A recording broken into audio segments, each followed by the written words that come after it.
So without any further ado, I'll leave it to you, Zarine. Sounds good. Thank you, Eric. Um, all right, let me share my screen.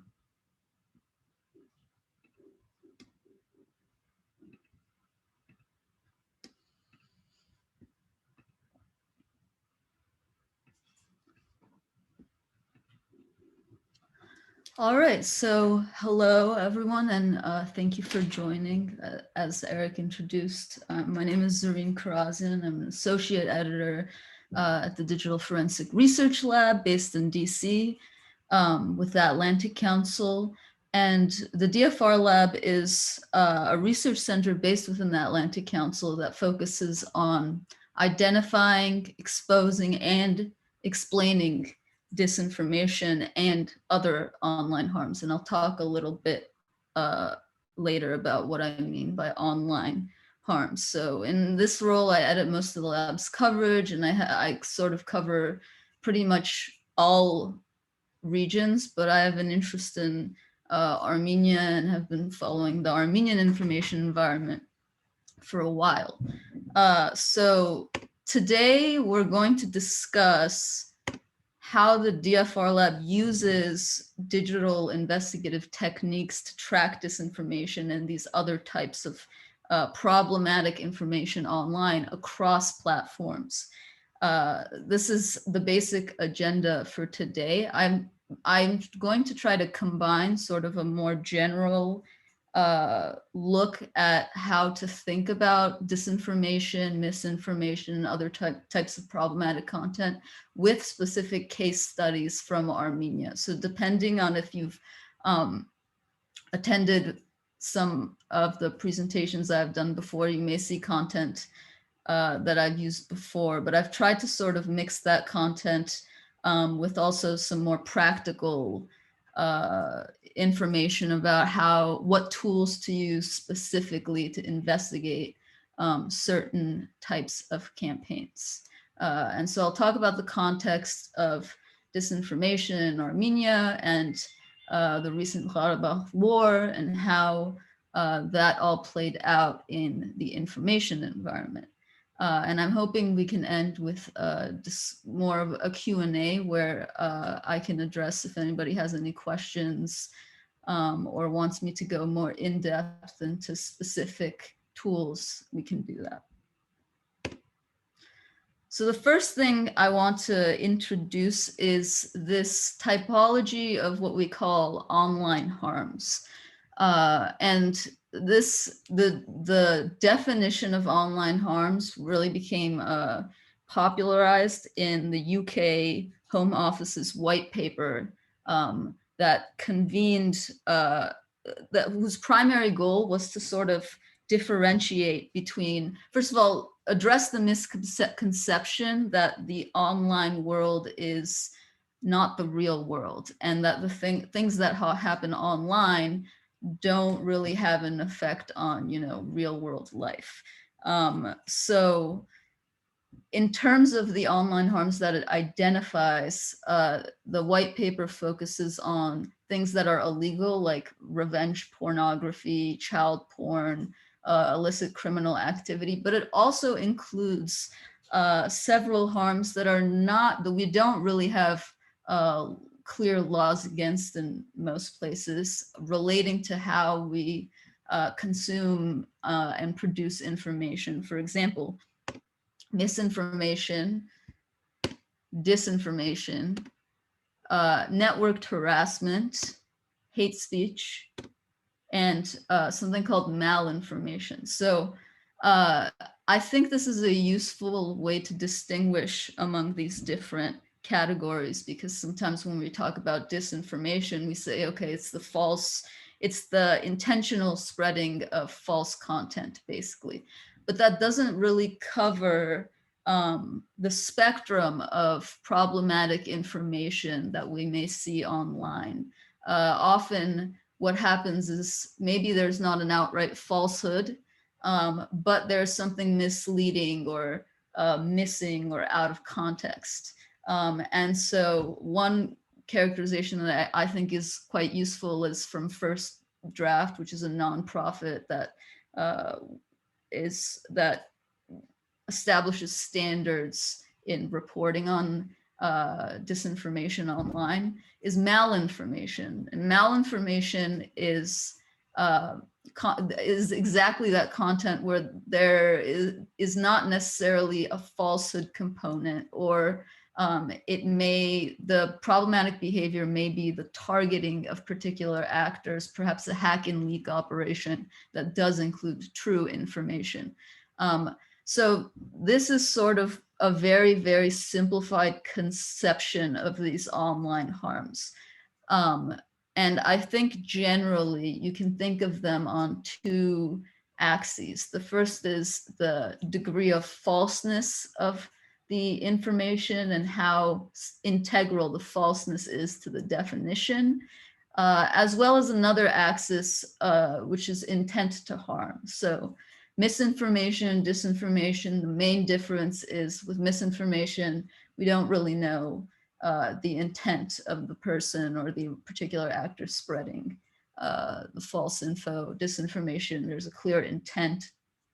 I also included network harassment and hate speech because that was, all of these things were very much a component of sort of the online information environment amid the war in Karabakh, and they're often confused. So network harassment, hate speech, it's targeted harassment using online tools, but the harassment does not necessarily need to hinge on the truthfulness of the information, although the information can be false or true. The other thing I wanted to talk about was the difference between influence versus interference. This is a distinction that CISA in the US recently made, and the US intelligence community and government are making more and more in assessing these foreign influence operations in particular. And the primary difference is that influence can include a spectrum of activities like overt as well as covert, using state media outlets or anything that can basically be used for any sort of soft power by a country to try to influence political processes or relationships with other countries. Interference is a little bit different, quite different. Interference involves inserting oneself into the domestic processes of another country, for example. So one example of interference is the 2016 Russian election interference in the US presidential election. Another example, which sort of includes elements of both, is this operation that DFR Lab looked at in 2019, but it became very much a joint effort among researchers, platforms, and government agencies to really unravel. We termed it at the time, when Ben Nimmo discovered it, who was with the DFR Lab at the time, it was termed secondary infection.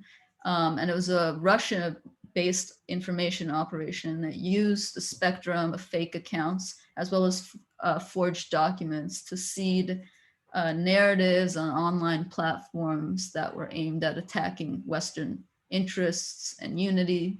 And that the campaigns like that would involve an element of both.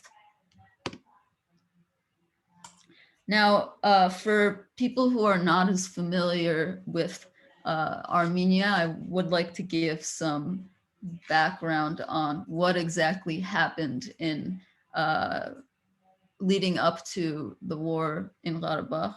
So Armenia has had a long-standing conflict with Azerbaijan over the territory of Nagorno-Karabakh. That if I were to extremely simplify matters, basically coalesced in its current form after the collapse of the Soviet Union, when they were defining borders. This conflict has broken out into active fighting intermittently. Before the current war, the latest bout of the most recent and worst bout of fighting was in 2016. They fought a war over it in the 90s. Armenia ended up winning, and de facto Armenian forces controlled the territory of Karabakh. And the other thing that happened that is relevant is that in 2018, Armenia had a democratic, nonviolent revolution called the Velvet Revolution, which brought the current prime minister, Nikol Pashinyan, to power, as well as this hope for reform, because he was considered democratically minded and progressive in certain ways. And how this matters for the media environment is that when Pashinyan became prime minister, many of the government allied media outlets became opposition outlets. And we saw, so Armenia has like a very it's a free media environment, but a very polarized one, in that the ownership of certain outlets is often not extremely transparent, and they are linked to people linked to the opposition. And so these outlets are often responsible for spreading politically manipulated information. And we've seen, and there are sort of, to varying degrees, there are certain social media operations going on with linked to certain oligarchs and things like that, as well as the government seems to employ some social media accounts that are not, when you first look at them, clearly linked to the government. So in the context of the war, Armenia put some restrictions on media reporting because it was with the state of emergency, since there was an active war. And as a result, there was a couple things happened. What essentially happened was the creation of this information vacuum, where there was limited access to the front lines. Some journalists did have access from the Armenian side. International journalists did go to Karabakh and report from the front lines, and they were not able to do that from the Azerbaijani side as easily. But still, there was this over-reliance created on official sources from the government over established media outlets. And amid that information void, because the official government outlets, there was no check on them. In reporting things selectively, an information void was created in certain respects. And that information void was filled by this influx of user-generated content uploaded to private messaging apps like Telegram, which first became popular during the revolution and then really took off in the context of the current war. And the problem with this user-generated content is that it can spread really, really quickly on social media without undergoing additional verification. So by the time fact checkers get to it, it already has significant spread, and it's sometimes impossible to fact check because the information is just not available. So just to distinguish again, I think it's useful to think about the propaganda going on during the war in terms of overt propaganda from different state media outlets and diplomatic and government social accounts, and covert propaganda, which usually involves the use of fake social media profiles, personas, and as well as the dissemination of actual forgeries. So there are a couple actors that involved in the spreading of state-linked propaganda in the context of the war. Obviously, Armenia and Azerbaijan were waging sort of a tactical battle between each other in terms of trying to confuse the public about the situation on the front lines, as well as launching these hybrid cyber disinformation campaigns against others' media outlets.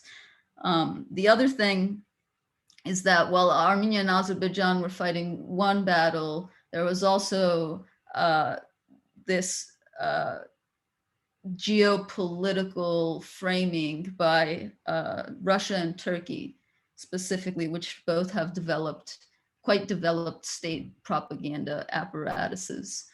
So there are a couple actors engaging in either selective reporting on Karabakh or outright disinformation at the same time. And that's important context for understanding just the state of state-sponsored campaigns.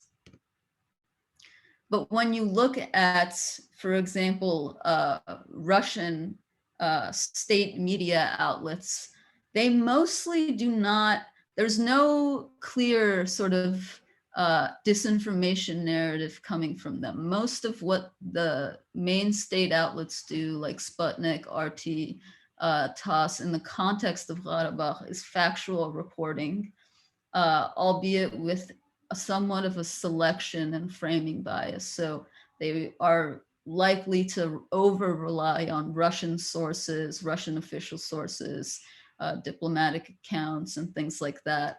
But while they obviously covered the war intensely, they mostly focused on Turkey's material and rhetorical support for Azerbaijan in the context of the war, which is well established, as well as what Russian officials say about Russia's role as a neutral arbiter. So reporting back statements by Russian officials, but not necessarily outright spreading any false information. And then the local bureaus, I think one thing that really is kind of interesting is that if you look at the coverage of Sputnik Armenia and Sputnik Azerbaijan throughout the war, the coverage is quite different in that, you know, Sputnik Armenia was highlighting mostly Azerbaijan's human rights abuses. Sputnik Azerbaijan was highlighting how great and patriotic the Azerbaijani forces were. And this was really a reflection of Sputnik's larger strategy with some of its local bureaus, especially in the Caucasus, where they delegate, you know, their editorial operations to locals, and then they report on things, emphasizing local perspectives and really focusing on these human interest pieces rather than necessarily hard reporting. And then there was Turkey, and Turkey, through its various state media outlets, pushed a couple of narratives, but one of the ones that was more prominent focused on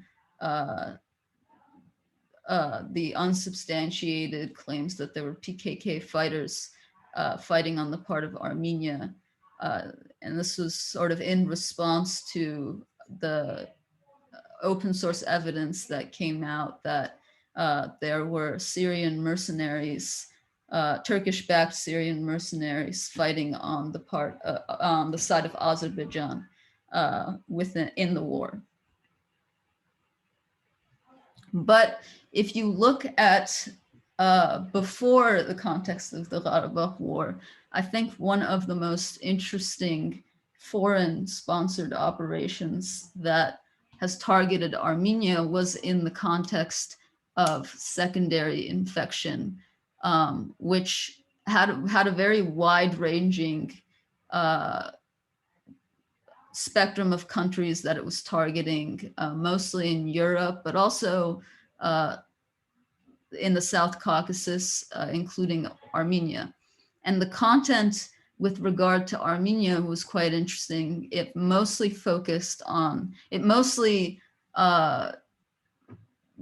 most of the activity on Armenia was between 2016 and 2018. And the operation used these one-off burner accounts, basically created single-use accounts to seed letters of some sort or text on different social media platforms, and was fundamentally cross-platform. So they often didn't use, for example, the original source was not Facebook, but it was, say, Medium, or it was some sort of really obscure forum that they then took the letter from that forum and then started spreading it using in various Facebook groups and things like that on social media. And most of the narratives from this operation were focused on Armenian-Turkish relations. And one thing that I was looking at that I thought was really interesting was a letter from 2016, a text when the most recent bout of severe fighting broke out between Armenia and Azerbaijan, about how Turkey was about to open a second front in Karabakh. And the letter was forged, but it ended up being remarkably forward-looking. So I think it's interesting when you look at these operations, how they anticipate certain vulnerabilities in the societies and that they target. And so this operation was not attributed with 100% confidence, but it is like a suspected Russian intelligence operation. And that attribution did not come solely from the DFR Lab or any really research organization, but rather open source research followed by platform research, because Facebook, Twitter, and Reddit all looked into secondary infection, as well as coordination with government agencies. So the attribution is relatively to some sort of well-resourced Russian state actor is relatively strong, although it's not, you know, concrete that like we know exactly which unit in the GRU was running this operation. So in the context of the war, there was a letter started recirculating that was very, very similar to the sort of things that we saw during the course while we were looking at secondary infection. And this letter was a letter supposedly from the Prime Minister of Armenia, Nikol Pashinyan, to the Secretary General of NATO, asking Stoltenberg for assistance in essentially negotiating with Azerbaijan this commitment under which it would establish control over half of Karabakh. And the letter was a fake, and the government denied it. And it had actually been circulated previously before the current war, but it started respreading on social media platforms. And there was no attribution made, and it's unclear who was actually responsible for producing it, but it was very similar in sort of the mode of dissemination to a lot of the cases that we saw during secondary infection.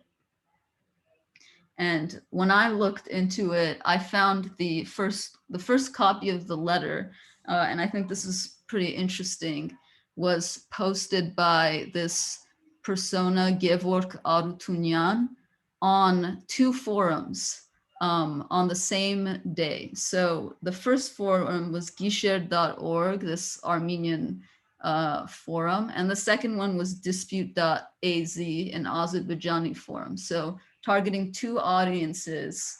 Whoever was responsible was targeting both audiences by seeding this false letter. And the account was created, just like with secondary infection, which we saw over and over again. The account on both platforms was created on June 27, posted on the 2019, posted on that day and never posted again. So that's an indication. That's the exact same behavior we saw in secondary infection. And it's at least an indication that whoever was responsible for it was paying attention to OPSEC, operational security. So they were thinking about how to leave as few traces as possible in terms of attribution. And that's something at this scale across this many assets that it would be typical of like a state actor rather than, you know, somebody in their basement just seeding forgeries online. Now I talked about how Russian state media outlets were not particularly interested in spreading completely false information throughout the course of the war, but but most of the disinformation and false information coming from Russian sources was seeded by these fringe outlets that are either, some of them have suspected ties to Russian intelligence, some of them the ties are less clear and are just considered fringe, generally pro-Kremlin outlets. So a lot of these outlets, especially the English-focused ones, started spreading these conspiracy theories that Pashinyan was actually losing Karabakh on purpose, allegedly as this pretext to break Armenians' relations with Russia and foster some sort of alliance with NATO and the West. And the interesting thing about these articles is not just looking at their content, but at how they're disseminated online. Because the content, I mean, a lot of them are sort of unfalsifiable because they exploit information voids and what we don't know. However, if you look at their dissemination pattern via social media, you can see how they often spread the same text in sort of a coordinated fashion within days of each other or within minutes. And you can sort of map out a cross-platform dissemination pattern that happens on this repeated basis. And I think that in general is a theme when looking at coordinated or behavior or disinformation, misinformation, malinformation online. Mapping out these coordinated networks can really help to sort of conceptualize the landscape. One other interesting case, so another thing that happened is throughout the war is something that happens in almost every crisis situation where there is there's something we don't know or something, and then something happens, and then information from a completely different conflict is repurposed and spread as if it happened in the current conflict. So one interesting example of that was this article by avia.pro, which is like a Russian fringe outlet, really unreliable, that claimed that was published in Russian, and it claimed that Russia shot down 9 Turkish drones over Armenia, but gave provided no evidence of the claim. And this article, it didn't get very much engagement. This is a readout from BuzzSumo's social media analysis tool, and you can see it only got 400 likes or comments or whatever on the original article, but it was picked up by these other outlets, and it eventually got to Asia Times, which is a reasonably credible outlet usually, or at least it's much more credible than the Russian fringe outlets where the story started. So, but the only real evidence that the article provides is this photo of shot down Turkish drone. But if you reverse image search the photo, you actually see that it was used, first time it was used was in reporting on a shoot down of a drone by the Libyan National Army outside of Tripoli.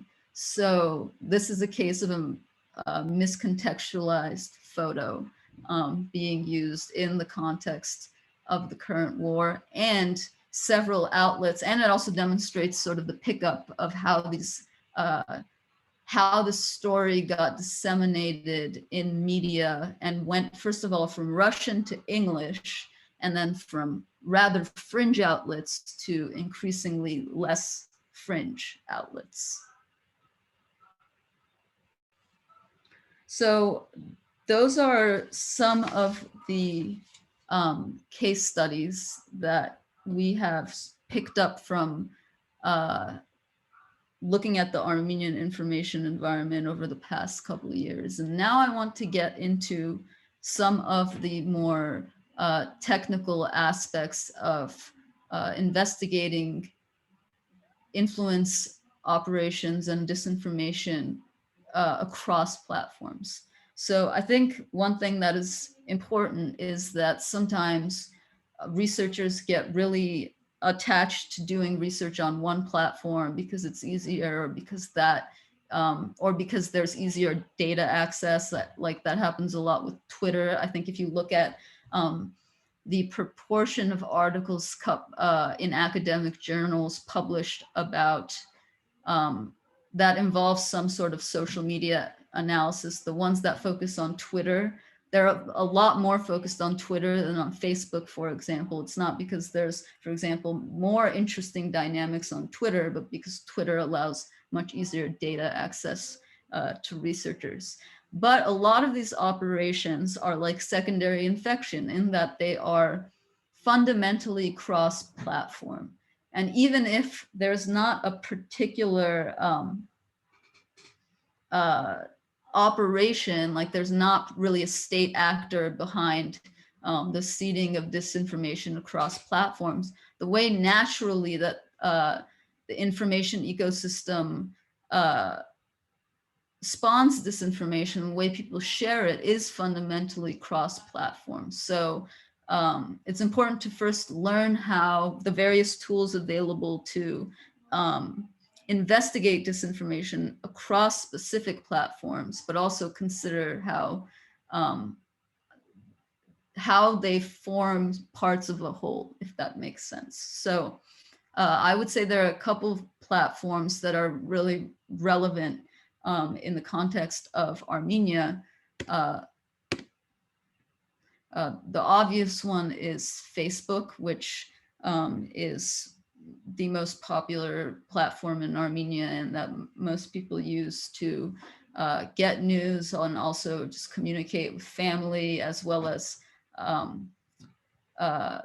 interact or get information from politicians. I think that's one thing that people coming from a different context, like in the US, don't really realize how important Facebook is in Armenia in particular, and I guess this region, and to a certain extent Georgia as well, in terms of official communications.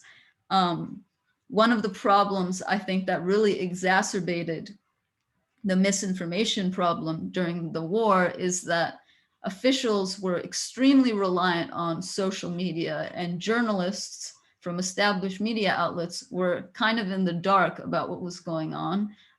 We saw this happen, for example, during the context of the November 9th ceasefire. When the ceasefire was signed, Pashinyan announced that very ominously that he had signed some sort of deal on his Facebook account. And journalists were left sort of scoring social media accounts of different politicians, trying to figure out what exactly he was talking about and what exactly he signed. Then there's Twitter, which traditionally I think has not had like a very big uptake in Armenia, probably because of the character limit.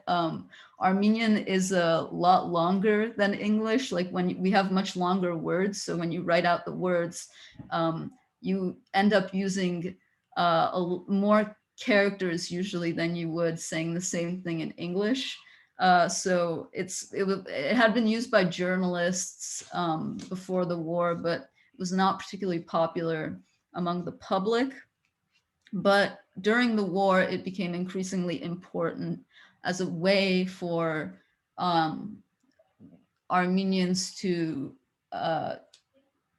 interact with an international audience and try to shape the perspective, the international community's perspective of the conflict in their favor. And these Facebook, and this is another example of cross-platform behavior, where these Facebook groups formed on Facebook called social media armies that were activists, a lot of them from led by Armenia's startup community, tech startup community, coordinating certain activism campaigns online. And this is a form of genuine, legitimate grassroots activism. But it also at times veered into platform manipulation and the use of the setting up of bots and basically astroturfing certain hashtags, trying to get them to trend and things like that. The other platform that became increasingly important was Telegram. And we will talk a little bit about the particular affordances that Telegram offers that make it especially conducive to the spread of misinformation. And then we're also going to talk about this fourth element, off-platform domains that generally host clickbait or other sorts of false news, and how you can sort of identify connections between seemingly unconnected websites. So first off, Facebook. In terms of investigating Facebook, there's a term that's important to know called coordinated inauthentic behavior. And it's important really solely because it is Facebook's term for a very narrow subset of problematic behavior online that results in takedowns of content.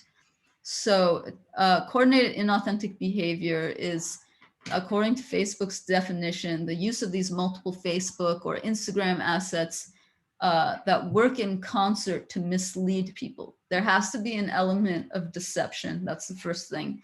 And the second thing, central to the definition, is that the use of fake accounts has to be central to the operation. So deception and the use of fake accounts is generally what defines whether something is coordinated and inauthentic.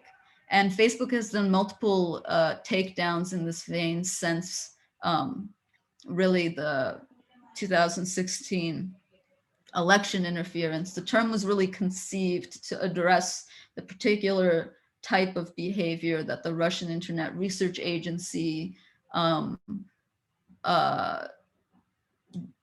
sort of popularized in a way in the context of US election interference, but now they've done takedowns in all over the world, including in Georgia. There have been several domestic political takedowns where politicians used hired PR companies usually to create and use these fake accounts online to spread certain politically favorable narratives. The important thing that I think I would want to highlight when talking about this behavior, CIB, is notice that the definition doesn't include anything about the actual content. So often when Facebook or really any platform comes out with one of these takedowns, Twitter has a comparable definition for coordinated online activity. It's not exactly the same, but it's similar. people mistakenly think that the content was taken down because of the subject matter. Well, I do think there are certainly some biases in what Facebook or Twitter decide to take down and not. Like if you look at their takedowns, some countries, takedowns from some countries seem overrepresented, and other countries who surely have influence operations that use these techniques are not at all represented. But the definition itself does not hinge on the content, it hinges on the behavior. So how can you find this type of coordinated and inauthentic behavior on Facebook? And especially, what does it look like in the context of Armenia? So one of the ways is to look at the information on the page itself. Particularly, two parts are useful. The page transparency section of a page, as well as the ad library for a page. So these are two examples from Armenia. The first page is called Armenian TL. These examples are not related as far as I know. There's no indication that they're linked to each other. First example, Armenian TL, was a page that during the war started spreading information about domestically motivated sort of political attacks, mostly anti-government, as well as false information about like lists of missing or dead soldiers and things like that. And the page was, if you look at the page transparency section, you can see a couple things that are a bit suspicious. The page was created as a travel page on Retravel. Page manager is in Armenia, but it changed its name on October 1 to Armenian TL. And that's the day it actually started posting about the war. Before that, you look at its post and it's a travel page. It's literally posting like ads for travel. And then suddenly it starts posting political information. So that's a sign that this page is inauthentic, in that it was created for one purpose. Now it's posting about a completely different purpose. And there's a possibility that, first of all, there are two situations where that would happen. First situation is that the page was created under a general name to not arouse suspicion.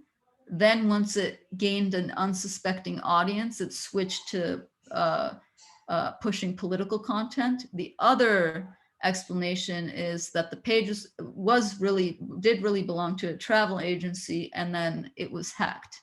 And it was kind of unclear in this situation which one of those explanations was true, but the interesting thing that if you look at this page now and the network that it was part of, several of the pages in the network are just completely gone, but a few of them have just gone back to posting, their travel information or whatever. So we'll look at that more in detail next.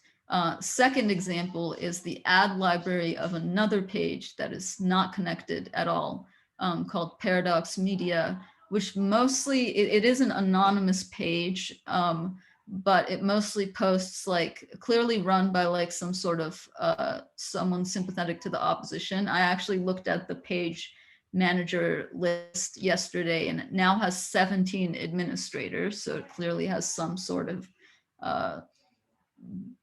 backing. It also is running ads. So if you see a page that is spreading some sort of politically motivated or suspicious content and it's running ads, that's an interesting thing to note, because it means that the page is monetized. It essentially has a budget. Someone is paying for whatever, whatever the page is conducting on social media.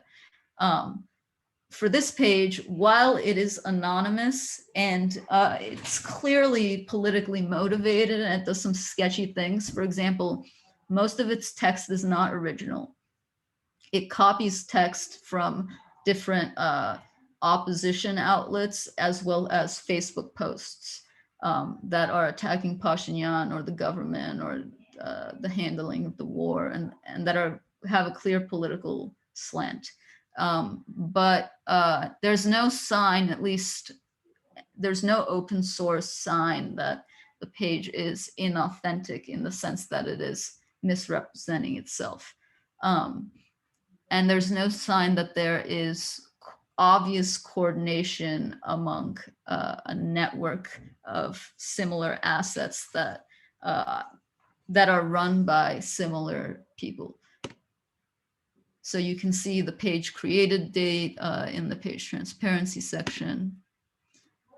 This is just an illustration of what the page was posting before and what it was some of the stuff that it was posting after. So before, it was pretty much advertising the travel company, and then after, it started getting increasingly political, posting memes of Pashinyan, as well as other information, and to the point that the Armenian National Security Service actually noticed this network of pages and warned that it was spreading disinformation, and as well as that it was potentially hacked. Interestingly, at the time, this was during the active part of the war, there was sort of this assumption made from the press release that the National Security Service put out that this was a network linked to Azerbaijan, that Azerbaijan had hacked these pages, Armenian pages, and was using them to spread disinformation. But I did not, when I looked at it, I didn't see very many open source links that suggested this was a foreign operation. The page managers, for example, didn't, it shows in the page transparency section, you can see where the page managers are from, and it still said Armenia. And I think there's a possibility that this was like a domestic thing. But the point is, this campaign so far is unattributed. And I think it also underscores the limits of attribution if you're just looking at open source information. It's really, really hard and very unlikely that you are going to be able to actually attribute a campaign to some source by just looking at its social media presence. You can usually, so what often happens is that we can look at shifts in content. Like you can see that this is suspicious, that it was posting about a travel blog, travel company, and then suddenly started posting political content. But we can't really tell exactly who's responsible.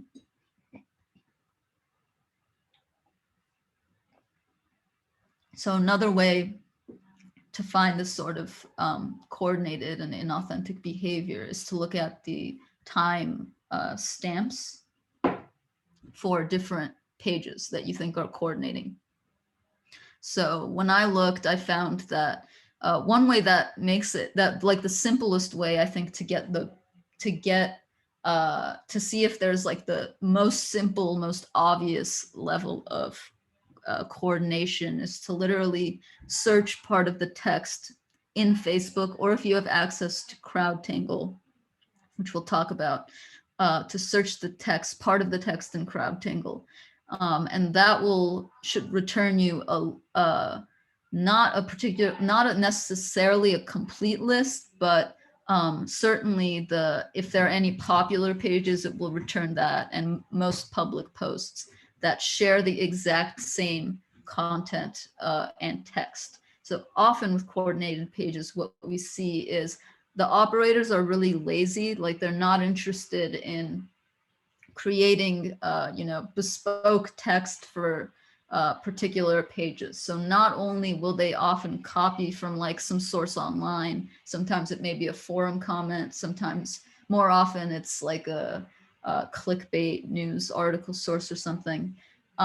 But across pages, if the same operators are running this network, they'll use the same text and they'll post it at like almost the same time. So we can see here that 3 of the pages that were involved in this network posted the exact same text and photo on October 5th within minutes of each other. So to me, when I look at this, this is if this is happening on a repeated basis to the extent that it's probably not a coincidence, and you have other signs, it's a good indicator that there's some inauthentic and coordinated behavior going on.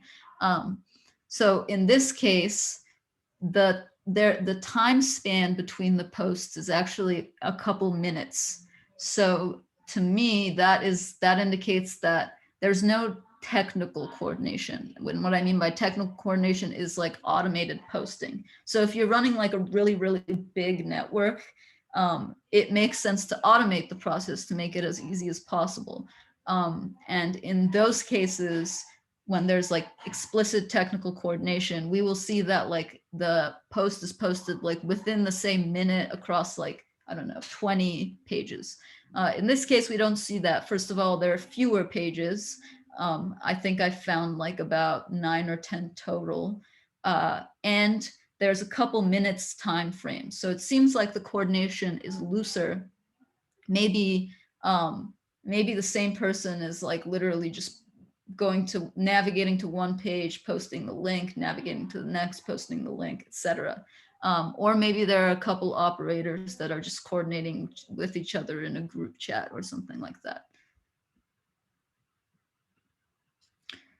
I mentioned briefly CrowdTangle, and CrowdTangle is a good resource to have if you can get access to it.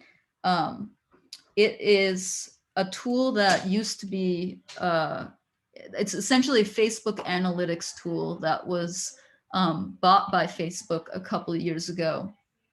And it provides access to engagement statistics and certain other useful things for public pages and public groups on Facebook.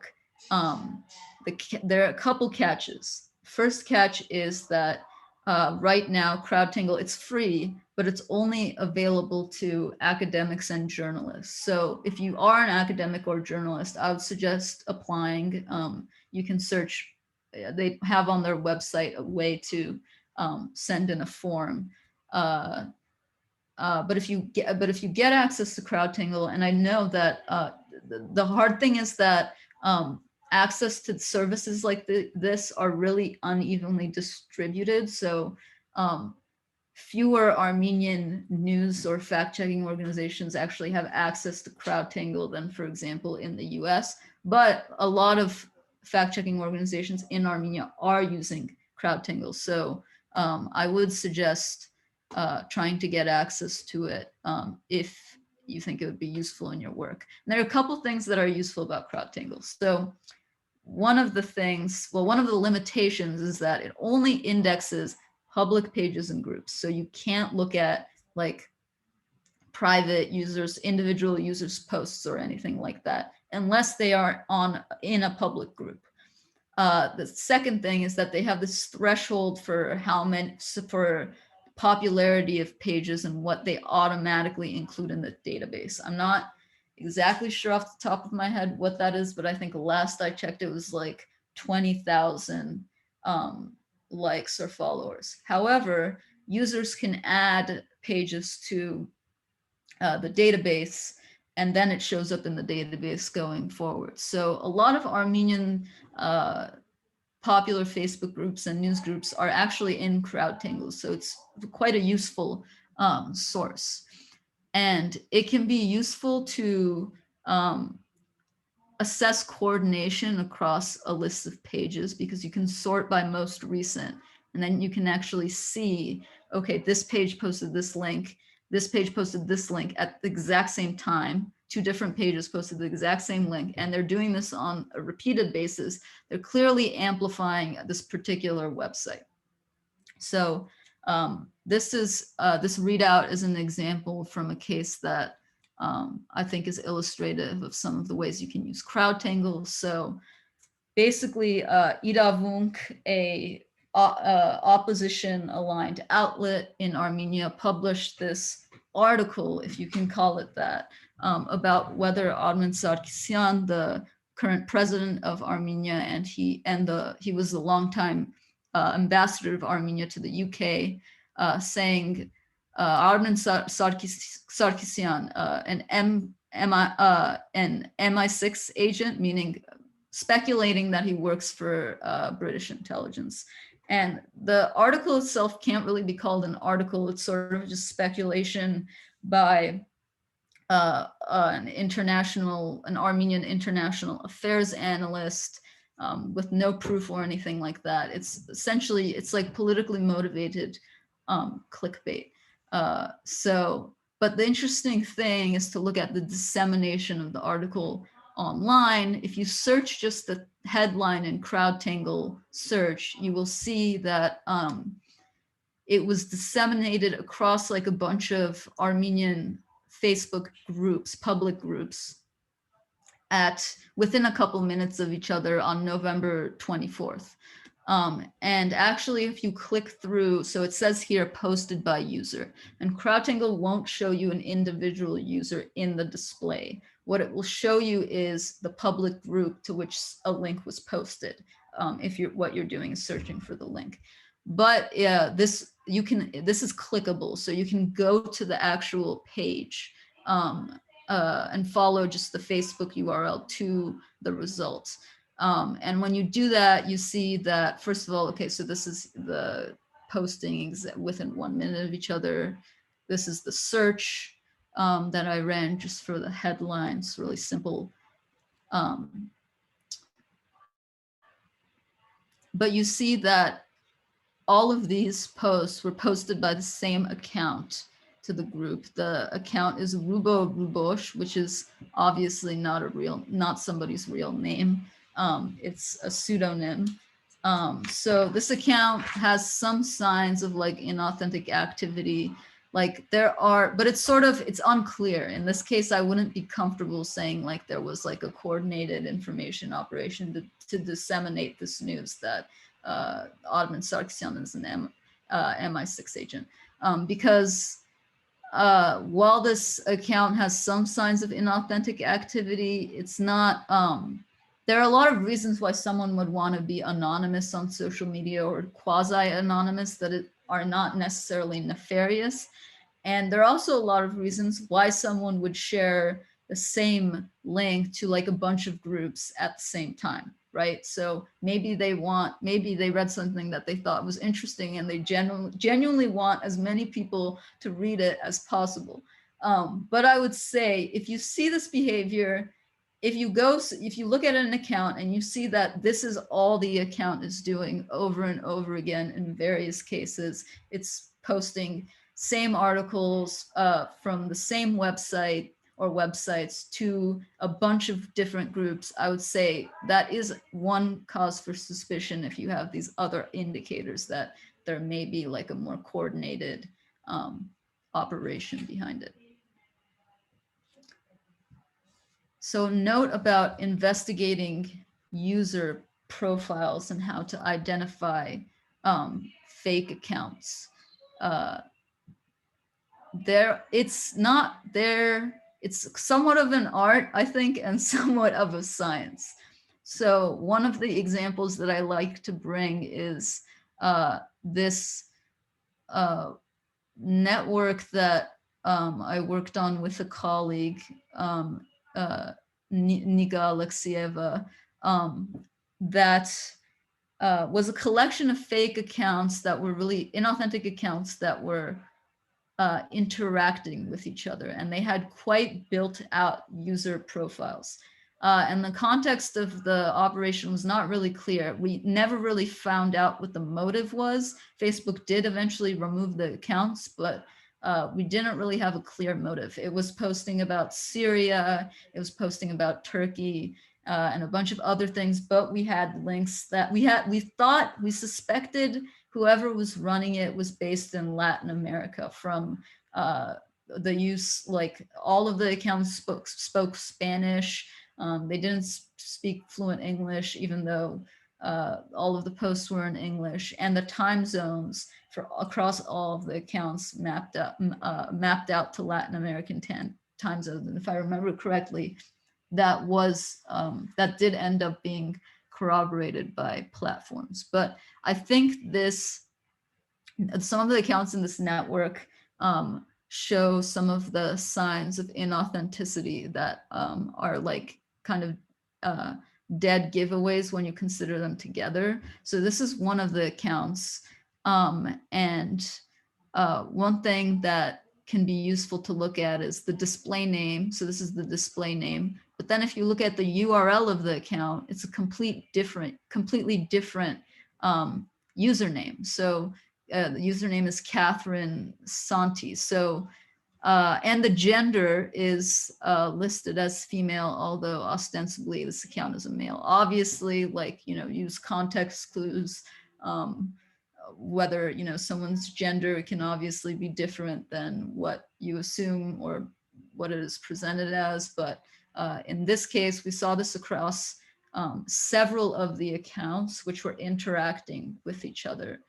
So we suspected that these accounts were created under one username, maybe by a real user, but then were either hacked or bought and turned into completely different accounts. And we reverse searched all of the images using TinEye, which is a reverse image search tool, and nearly all of them were pictures of like D-list Latin American actors. So we were pretty sure that this network was inauthentic based on the inconsistencies. And that is generally what I would suggest you look out for if you're looking at user profiles, to look for these inconsistencies that you wouldn't expect.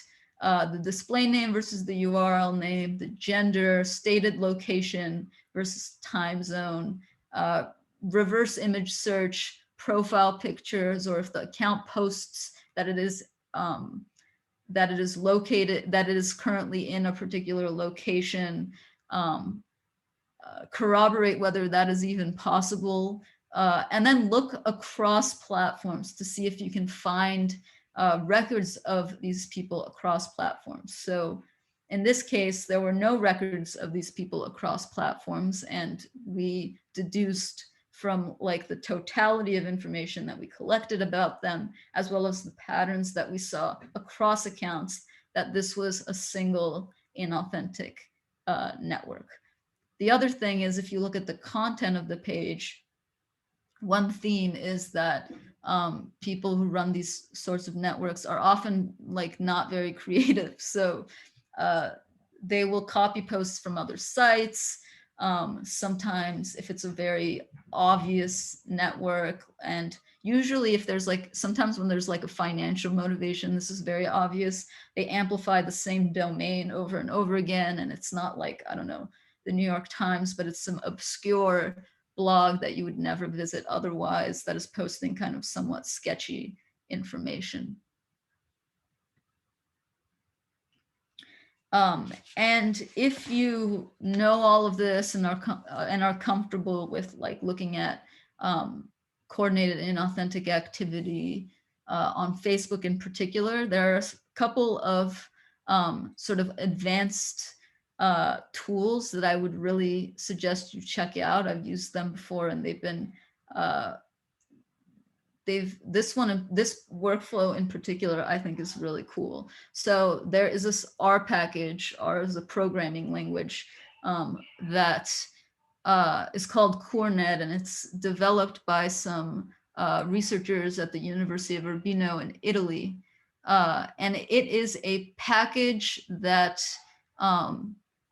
algorithmically detects coordination across Facebook assets. So what that means is the package basically, if you feed it a list of links that you get from a CrowdTangle search, just a CSV, and it calculates across pages pages that are sharing the link within an unusually short period of time relative to the rest of the data set. So let me see if I can.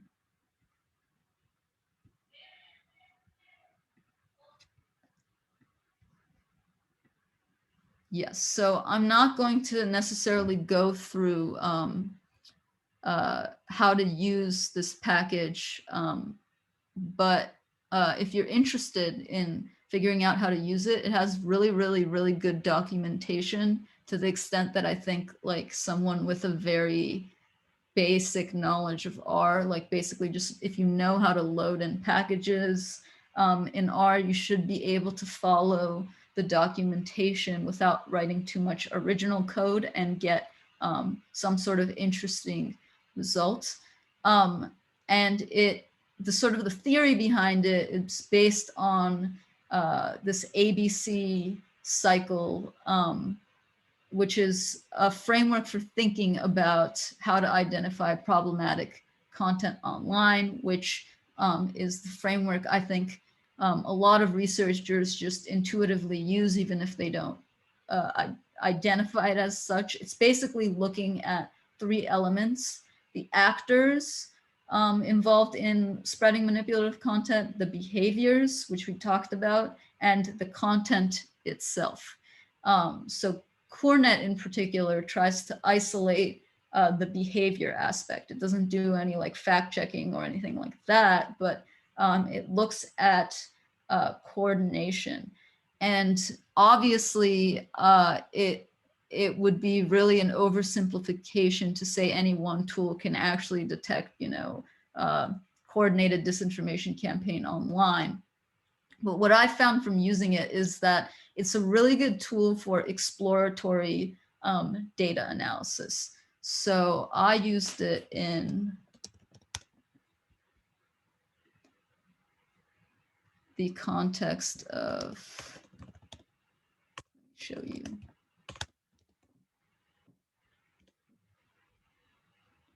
Yeah, so this is a walkthrough that I did. It's available on the DFR Lab GitHub. Employing CoreNet in detecting this sort of rapid link sharing behavior of a conspiracy theory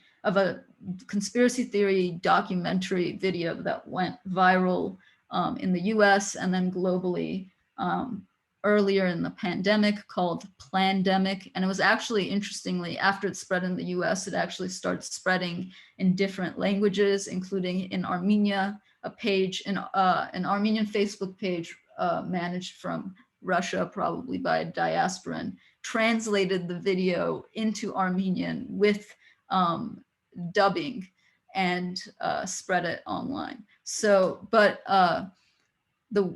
for this particular case, what CoreNet helped me isolate was this rapid link sharing behavior of this video among public Facebook groups. And you see clearly when you look at the accounts where this rapid link sharing behavior happened, you see like QAnon groups were a major factor in sort of hosting and sustaining this video. And almost all of these groups have been removed by now, but at this point they were very prominent on Facebook. So for this particular case, and then CoreNet will give you a CSV, and then you can import the CSV into Gephi, network visualization software, to just visualize the network. And so here, to simplify it, like all of these nodes represent Facebook groups, and in the core of the network, the groups that are redder and towards the center hosted more of this rapid link sharing activity than groups that are towards the outside. So this was kind of a useful way to look at this kind of behavior. The one thing I will say is that it's when using like tools like this, it's really important to actually think about your research question and what you're trying to answer, and whether how the use of the tool can achieve that. For example, from my experience, I've gotten dramatically different results with CoreNet when I've used it to look at Facebook pages versus content in Facebook groups. In pages, what it often detects is literally coordinated link sharing behavior, emphasis on coordination. So let's say you have 5 pages that you can clearly see are coordinating with one another in terms of when they post, in terms of amplifying like some sort of external domain on Facebook. If you download the list from CrowdTangle, put those links into CoreNet and run it, sometimes you can get additional pages that maybe you didn't discover through Facebook search. And then you'll also get a lot of false positives. And it's important to actually look and investigate the pages after manually and see whether you actually have something, and whether you're trying to answer, whether you're actually answering the question that you're trying to answer. In the context of groups, it does not, because of the affordances of Facebook groups, like if you think about it, they function, pages and groups function quite differently, right? Pages, yes, you can post to a page's wall, but primarily the operator of their page is doing the posting.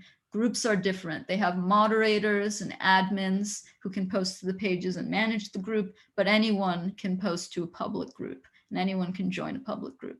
So it is less likely in that case that if you see this link sharing behavior for a viral video like Plandemic in Facebook groups, it doesn't necessarily mean like the individual people posting the link to different groups, if they're different people, are actively coordinating. But I do think that for groups, it captures this like hyperactivity around viral content that can still lead to some interesting results. Like if you see that, in my case, I saw the prominence of QAnon groups to sustaining the conspiracy. So it can still generate some interesting results, but I would just caution that you be careful in terms of interpreting the findings or assuming that like a particular tool can substitute for like manual research. I think often open source researchers get like really, really obsessed with finding the perfect tool to reveal a certain activity, and they lose sight of the overall context of what they're actually investigating. So I think that's important to keep in mind with all of these tools. Let me go back to my slides.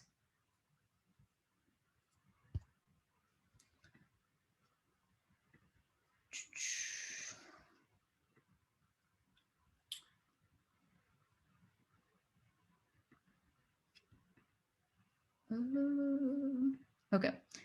Yeah, so if you are interested in looking at CoreNet more in detail and possibly implementing it, I would suggest visiting CoreNet's dedicated website, because the researchers that designed the R package created like pretty good documentation, as well as you can look at the case study code that I worked out in the Plandemic analysis, and I did it about like a year ago. So if there have been any updates to the package, you may have to look on the GitHub and see if any of the code is kind of obsolete, but like it shouldn't be too, you should mostly, between the CoreNet walkthrough and my case study, I think you can get like a good sense of how to actually conduct the analysis without necessarily having to be like the best programmer ever, which I definitely am not. So that, those are some ideas for how to investigate Facebook.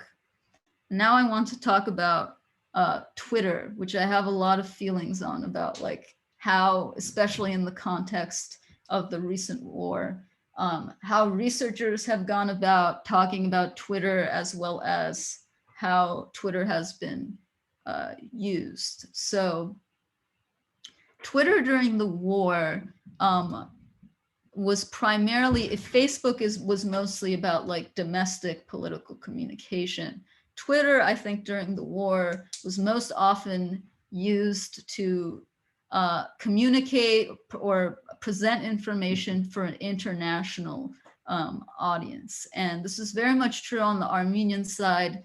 I would argue it was true on the Azerbaijani side as well, although Azerbaijan had stricter media restrictions on social media intermittently throughout the war.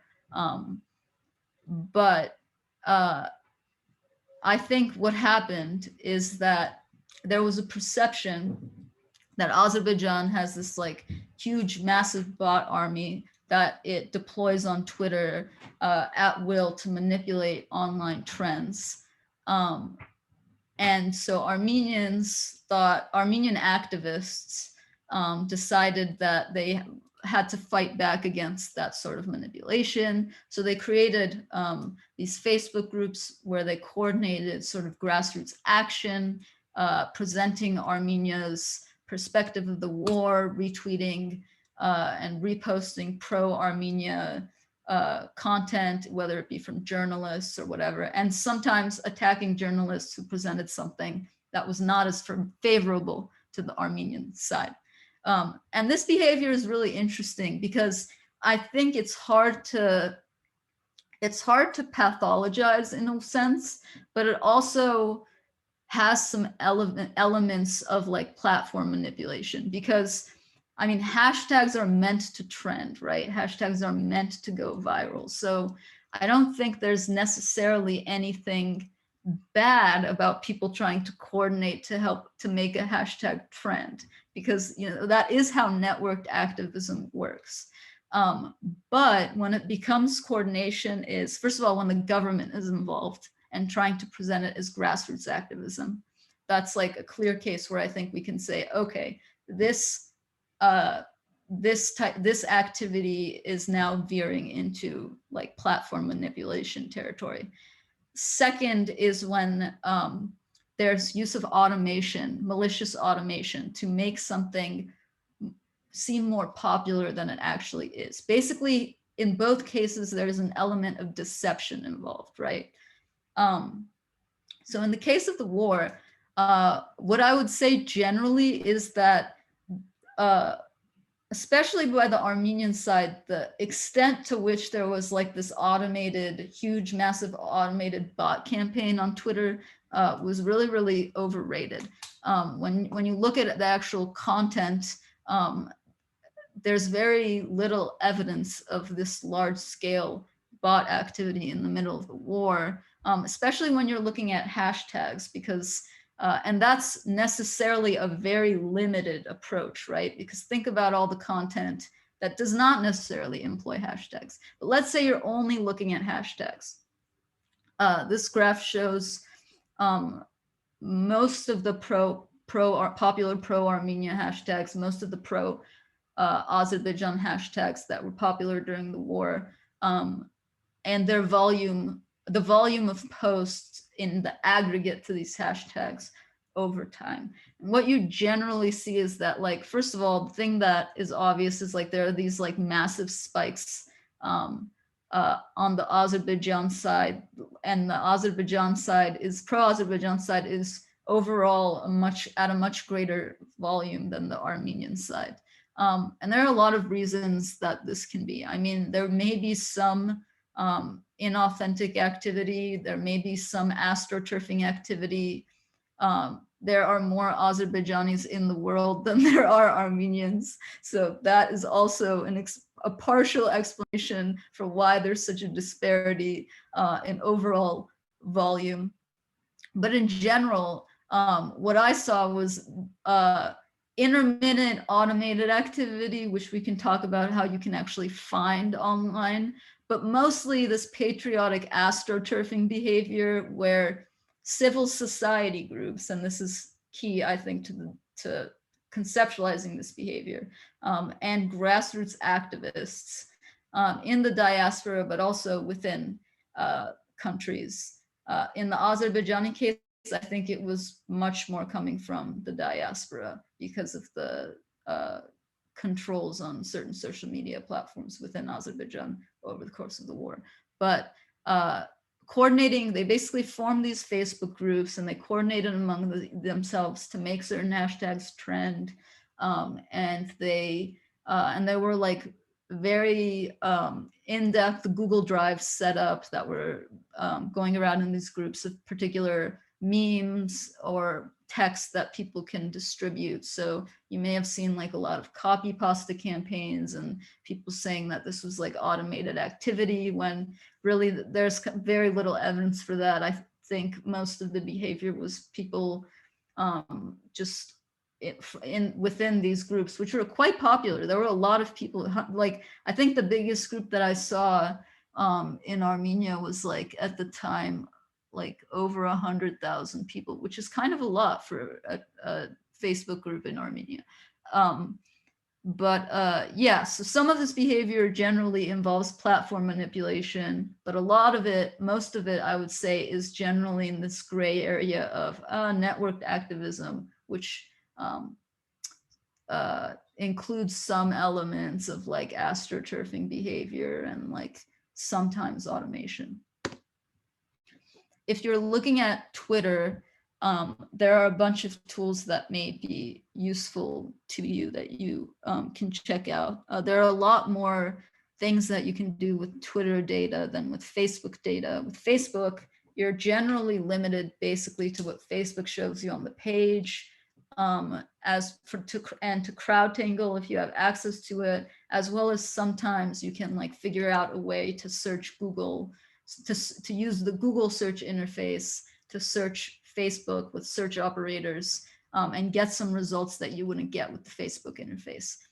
With Twitter, Twitter is a lot more open with its API access. So there are like a bunch of third-party tools that you can use that actually have some quite useful features. One of them that I use often is Twitonomy, and it is a free tool. I think it has like an optional premium package that gives you access to more data like further in time because Twitter's free API is limited to just a 7-day period. But you basically, it's very simple to use and you log in using your Twitter account and it provides an analysis of an individual account's last 3,200 tweets. So I ran this analysis on my account and it has some statistics that can be useful. I think but the most useful thing about this to pay attention to is just like the activity over time and the volume of activity.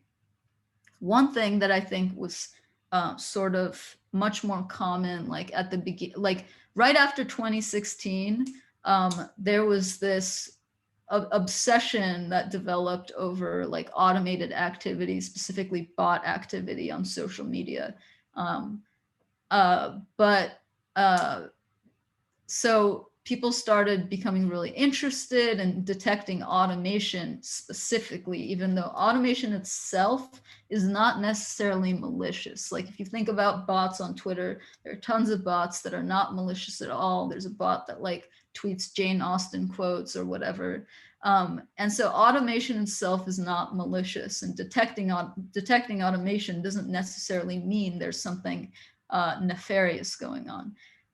But you can use Twitonomy to see activity that is like, if you see like a volume of activity that is like beyond what any normal human can do without some automation likely, or at least some very, very strong dedication. And the longer you see the period of activity for, the less likely it is that it is someone that is not using any automation whatsoever. So this is an analysis of my account. It's not very interesting. I think I like automatically delete my tweets older than a certain period of time. So in the free version of Twitonomy, you don't see those tweets that have been deleted, which is something to note if you're using it.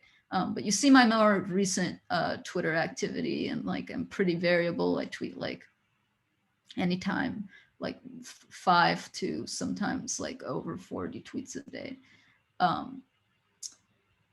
But if you can detect like certain suspicious patterns of behavior, despite the caveats, like in the case of before the most recent war broke out, there was some intermittent fighting between Armenia and Azerbaijan in July.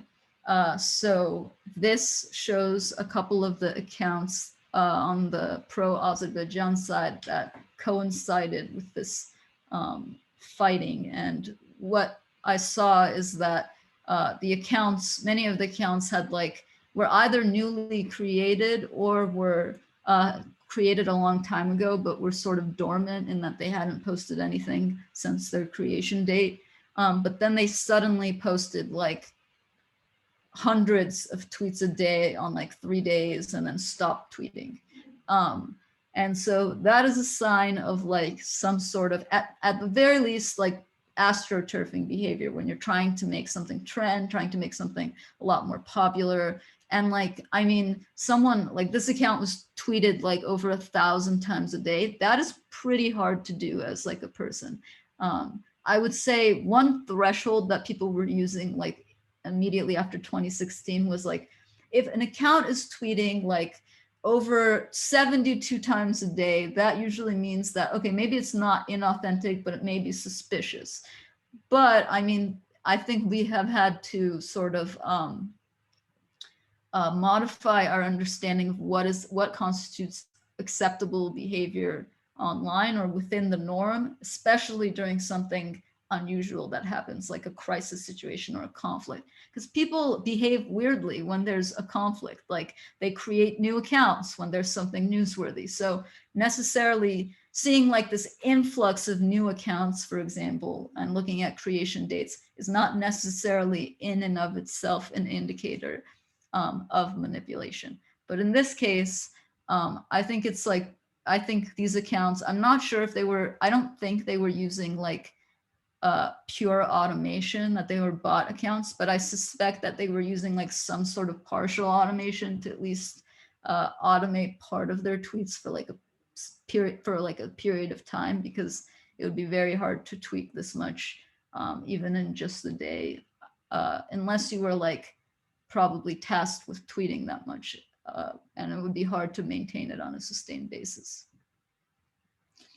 In the context of the July fighting, I also was able to collect the creation dates of the accounts, which is a column. And if you pull data from the Twitter API or from the third-party tools that allow you to do that, if you're not comfortable working with the API directly, you can get creation dates for individual accounts. And so in this context, you can see that like the most active accounts tweeting to the pro-Azerbaijan hashtags were created very, very recently in the middle of 2020, and most of them were created in like over the course of the few days of the war when, or of the fighting at that point. So that's a sign that at the very least, they were created with the express purpose of like tweeting this campaign, but it doesn't necessarily mean that they're all centrally managed from the same location. So to collect Twitter data, there are a couple ways there are a couple things you can try. So if you have a Twitter API key, which you have to apply for a Twitter developer account. If you Google Twitter developer, you should find the page where it lists, like you have to fill in information about what you're going to use the data for, etc. And if everything checks out, they'll give you an API key, and you can use that API key. And the free version, and there's a free version. You can use that API key to pull data directly from Twitter about users as well as mentions, information that is publicly available in a CSV or JSON format. But if you're not as comfortable using the API directly, there's some tools that I would suggest that you can try. One of the most useful ones is Tweetbeaver, which, let me see if I can just visit and show it to you.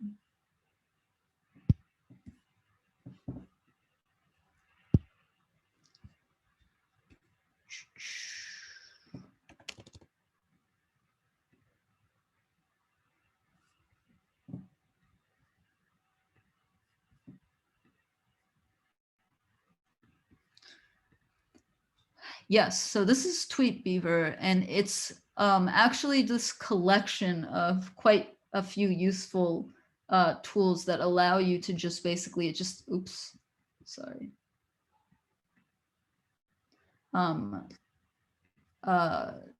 Yeah, it allows you to get pull certain data from the Twitter API and get it in like a very easy CSV format. So in terms of things that may be useful if you're looking at Twitter accounts,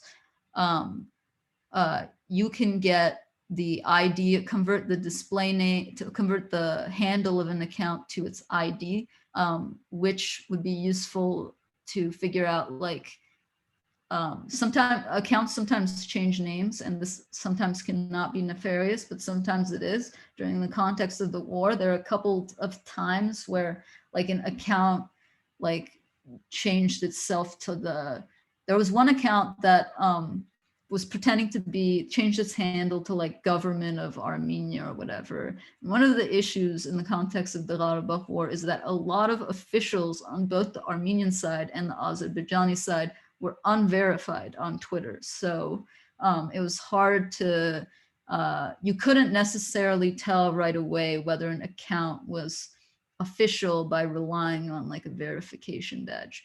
But so there were accounts, for example, that pretended to be the government of Armenia and were tweeting certain false things. And then later on, they changed completely and turned into Turkish accounts that were literally just attacking the PKK. So they probably were that originally, but momentarily changed themselves to, change their display name and their profile picture in order to deceive.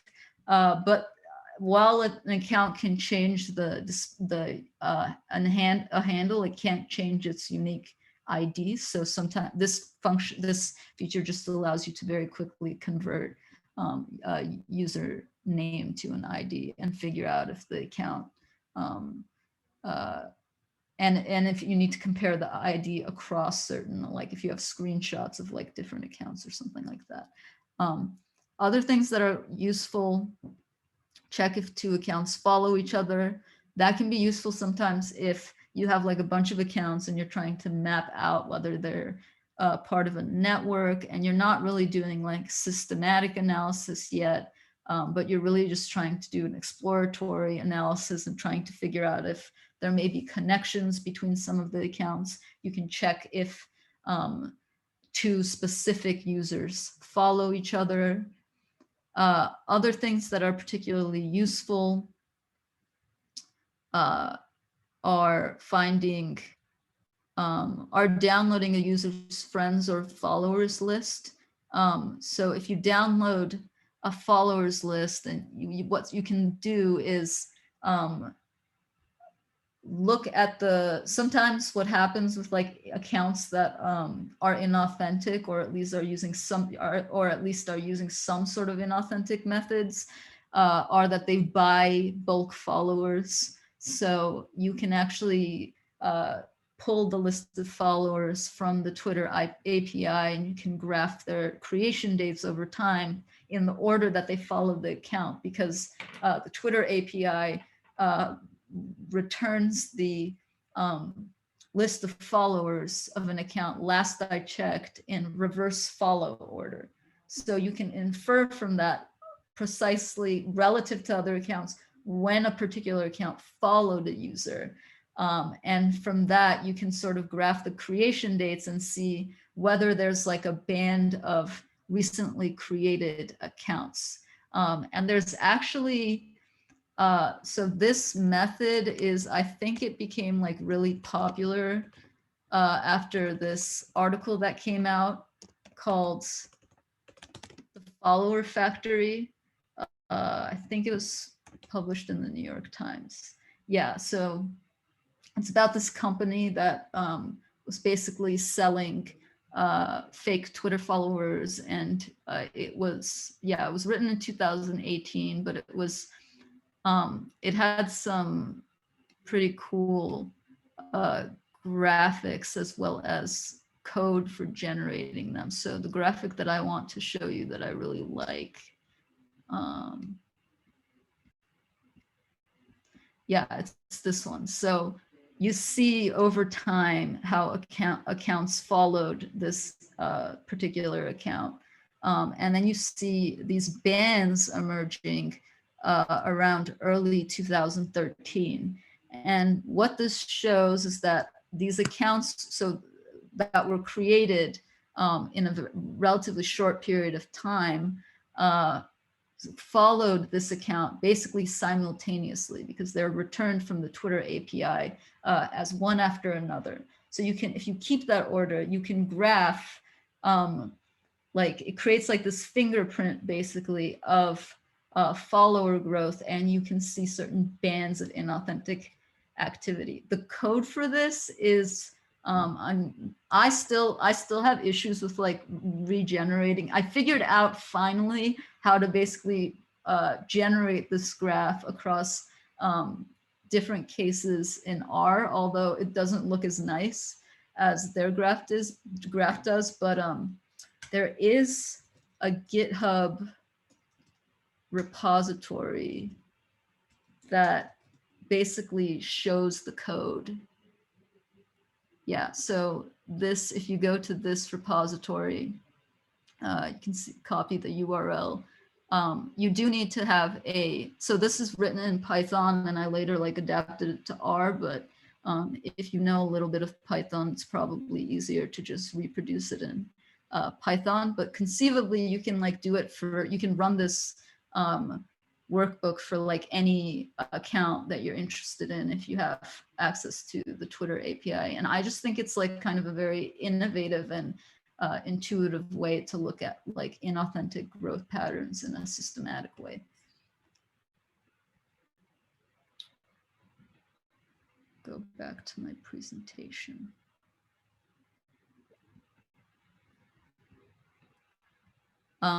We talked a bit about sort of the difficulties of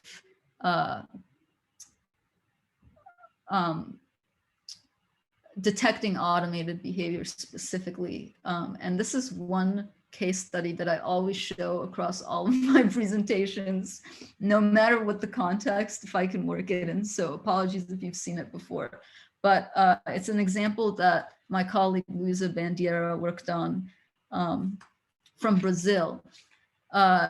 Basically, it was this woman's account, this account on Twitter, was posting various pro-Bolsonaro tweets supporting the president of Brazil. And National Magazine identified the account as a bot by looking at various suspicious indicators, like when the account was posting and stuff like that. Then the persona behind the account posted a photo of herself as proof of her identity, saying, I'm a real person, I'm not a bot, obviously, this is ridiculous. And so at first this seems confusing, like, was Mariangela, the owner of this account, a bot or not? And when you look at the actual account, the answer and its behavior, the answer becomes quite a bit complicated in a way, because the account clearly showed some aspects of suspicious activity, like the things that researchers consider generally are, we used to call them the 3 A's: activity, anonymity, and amplification. So this account was tweeting consistently over 100 tweets a day, which may seem suspicious, but is not necessarily outside of the norm. Like, some people just tweet a lot. Like if you looked at Donald Trump's account objectively, if you ran Trump's account through Twitonomy or something like that, when he still had a Twitter account, you would see some suspicious behavior, and without context, you would think that he was a bot. But like, obviously, some people just behave in weird ways on Twitter, and for some people, that's the norm. In this case, the activity of the account was moderately high, so that was kind of suspicious. The account used an alphanumerical handle you see here, which people misinterpret often as like a sign that a handle was algorithmically generated, when it doesn't necessarily mean that. Twitter, at this point, Twitter, if you choose a name that is like familiar and has been used on Twitter and already exists on Twitter, then the handle that you're suggested will be like the text with like a randomized number at the end. But that doesn't mean that the account was created as like a batch of anonymized and automated accounts. But the account followed like a normal sleep pattern, like humans sleep, bots do not have to sleep. So sometimes you may see coordinated and regular postings through the night, and that may be a sign that there's automation, although not necessarily. But there did seem to be an actual person behind the account, at least nominally. However, when you look at a CSV of the account's tweets, you see that it was tweeting and retweeting things like within not just the same minute, but within the same second on a repeated basis. And doing that, tweeting within the same second is very, very hard to do on Twitter if you're not using some sort of automation. So I would say like that is a fair threshold for saying like, okay, this is impossible behavior to do on your own. I would say if it were all different tweets within a minute, I would say, okay, then it may be, it doesn't necessarily indicate that someone is using an automation client. But in this case, within the same second, it's pretty much a dead giveaway that there's some automation involved. And in fact, the reality was that Mariangela was not a bot and was not a completely human operated, but she was a Cyborg account, an account that was run by a human, but was also using like some automation to make the process more efficient. In the context of the war in Karabakh, I looked at a lot of the accounts that were tweeting pro-Armenian and pro-Azerbaijan things. And interesting thing I found was that most of in terms of if you're looking at just the high volume accounts, there are a lot more obviously automated accounts tweeting to the Armenian hashtags and content. So these are like a couple examples that I have that I will show you. If the only way to figure out if an account is like fully automated for sure is to look at if you can tell that they're using like a known automation client to send out tweets. And a good website for doing this is this website, makeadverbsgreatagain.org/allegedly, kind of strange, but what this website will give you if you give it a handle is basically a graph of the account's activity over time, but it will tell you a couple of things that are useful. It'll tell you if there's like 24/7 activity, which is doesn't necessarily mean automation, but if you see something like this, where over time, the timing of the tweets lines up literally completely, that obviously means that this account is scheduling tweets, right? And in this case, the Twitter API also has like a endpoint which gives you if the client used for a particular tweet, right? So if I tweet using the Twitter just like if I'm on my computer, it'll say Twitter web app. If I'm on my phone, it'll say like Twitter for iPhone. And it automatically recognizes a couple of Twitter automation clients. So these are a couple of Armenian accounts. They're actually the highest volume accounts tweeting to tweeting to pro-Armenian hashtags during the war. You can see clearly that like they're automated. So the one I just showed was not using a detectable automation client, but you can see that this account, for example, is using an automation client, probably IFTTT, which is like a popular one. No, actually they're using here. So it tells me what the automation client is for here. It's Rolling Dice Tester. So I haven't heard of that one, but it sounds like it's something that like randomizes tweets. I'm not really sure. I would have to investigate more. But you can see that tweets are scheduled. So this is just an automated account.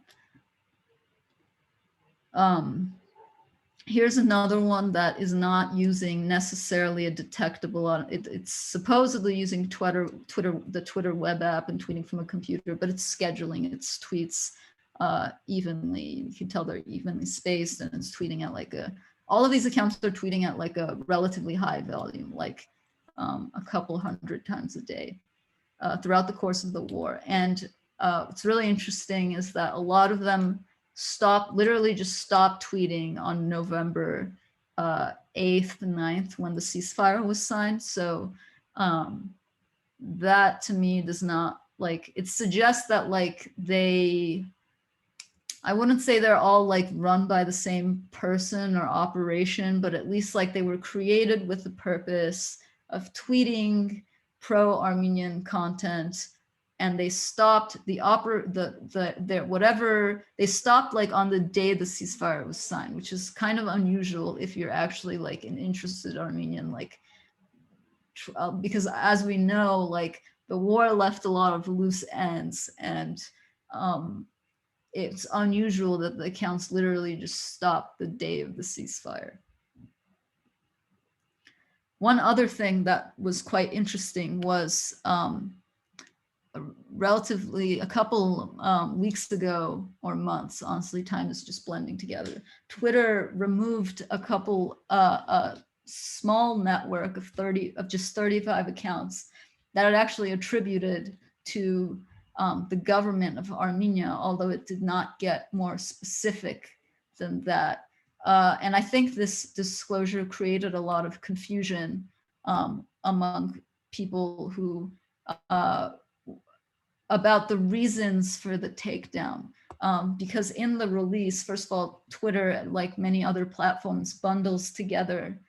There's platform manipulation CIB releases with like, sometimes they'll disclose like 5 different unrelated networks from different countries. So in this case, the Armenia takedown, which is relatively small, like it was insignificant, only 35 accounts, didn't get much engagement, was bundled with 2 takedowns from Russia and Iran.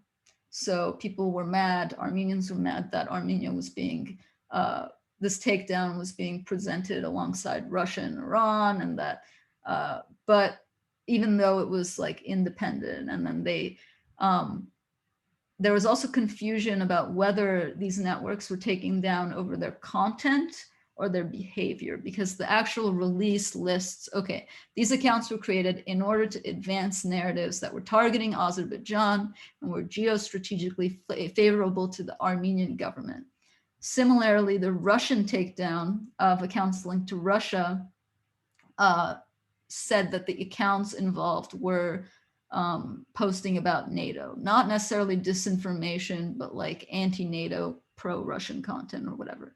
So there's this perception that these accounts were taken down because of their content, because posting things favorable to the Armenian government is considered bad by Twitter, or posting things against NATO is considered bad by Twitter. But in terms of like the actual policy under which they were taken down, it was very much about the behavior of the accounts.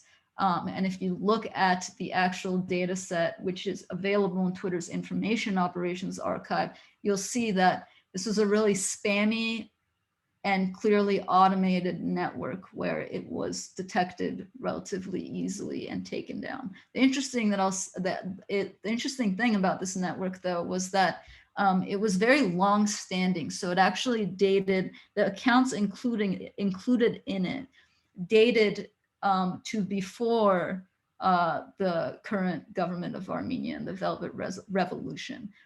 So it's unclear, though, if they were set up by a previous government or not, because something that sometimes we see is that legitimate accounts are hacked and then they can be bought. So it may be that the creation dates of the accounts reflect an early creation date because these were originally legitimate accounts that were somehow compromised and repurposed for the purposes of this inauthentic operation. So the next platform I'm going to talk about is Telegram.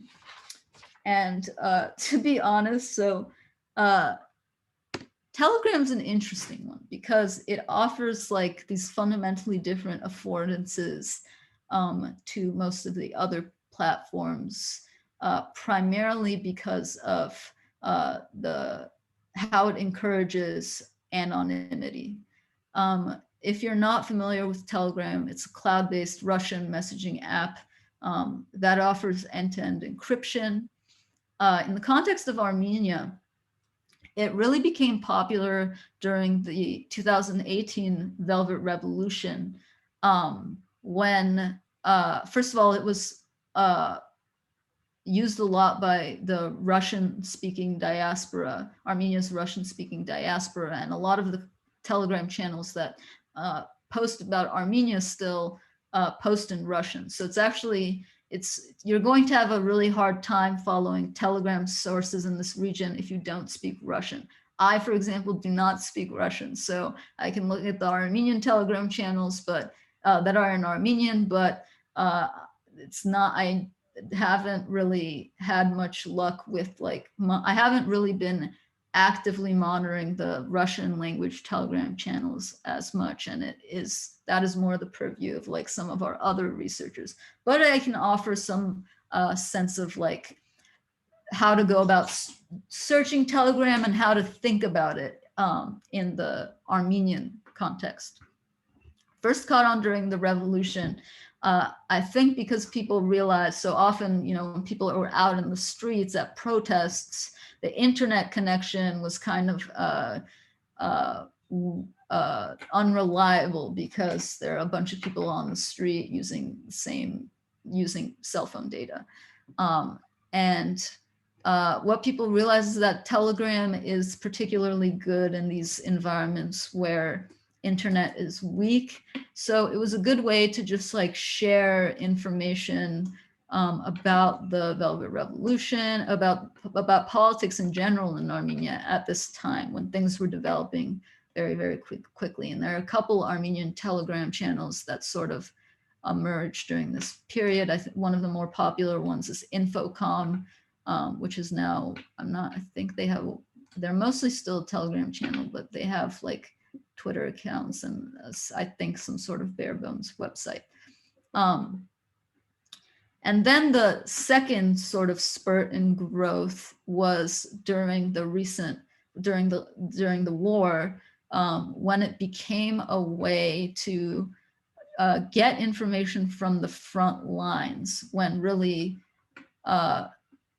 around certain information voids, like things that official sources were not communicating about the status of the actual of the conflict on the actual front lines, losses of territories, gains, etc. And in that void, these anonymous Telegram channels started to become increasingly important sources of information to get for just like the regular public, as well as for researchers who are interested in, for example, there were several videos of war crimes that surfaced on Azerbaijani Telegram channels, for example, that were later subject to verification. And so, yeah, this became sort of it filled a niche information void in the context of the conflict. Some things to just understand about Telegram. There are essentially 4 types of assets that you would interact with. The first are users, and the thing to note about Telegram is it requires very little to no personal information to sign up. It's not like Facebook. And as a result, it can be difficult to identify particular users, although it's not necessarily impossible, but I certainly wouldn't count on being able to. There are also bots on Telegram, which are third-party applications that run inside it, and they perform certain functions so you can interact with them. Sometimes they can be useful if you some of them fill certain OSINT needs. Like I know there are a couple de-anonymizer bots that I have personally not used, but I know that some of my colleagues have. Then there are groups and channels. Groups are private in the sense that they're devoted to specific topics. You can't see the members, you can see the group size, and you need an invitation link. That is in contrast to channels, which are the more public part of Telegram that allows admins to broadcast information. They can be unlimited in size. So if you were following the war using Telegram, what you would probably be most interested in is these public channels. But I will say that from someone who just sort of is not necessarily it's definitely not my focus to look at the spread of I'm most interested in the most interesting thing about Telegram, I think, is when something starts on Telegram and then moves to the mainstream platforms. And that has happened many, many times, countless number of times throughout the course of the war.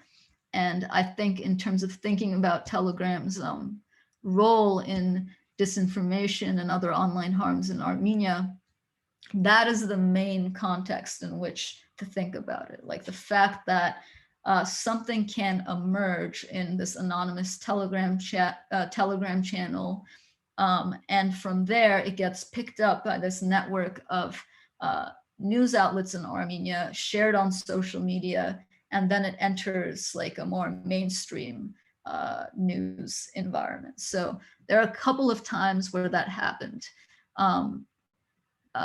But if some of the I think most of the tools for researching Telegram are going to focus on Telegram analytics and trying to search across different channels. So this website, tgstat.com, offers a way to search across public channels and groups. And you can search the text as well as set certain parameters like content language. Unfortunately, it's limited in that to a couple languages. So there's Russian, there's no Armenian. There's also this custom Google search engine, Telegago, which can be useful if you want to build a list of monitoring channels. I think the best way to research Telegram is to create through just manual research and what you can find on other platforms, a list of channels to monitor that you are constantly keeping track of, and primarily look at how content spreads across channels, for example. And there are some cases where people actually have identified people connected to certain anonymous Telegram channels. One of the examples is Mediaport, which is a channel that became popular during the war in catering to an Armenian audience. And this channel often reported things. It did a couple things. It reported some it reports some accurate information before it is like widely known. So it seems like it has some sort of connection right inside the government or to some source that knows something. But it also couches all of that reporting within that reporting. It couches like outright political manipulation and just straight up false information. So one example is the thing is that it gets picked up by some outlets in Armenia. One example is this channel Mediaport, which FIP, a fact-checking platform in Armenia, discovered that it had some circumstantial links to far-right activist group Veto in Armenia by looking at the content of the pages and the timing of the posts to the Telegram channel and the activists involved in the group.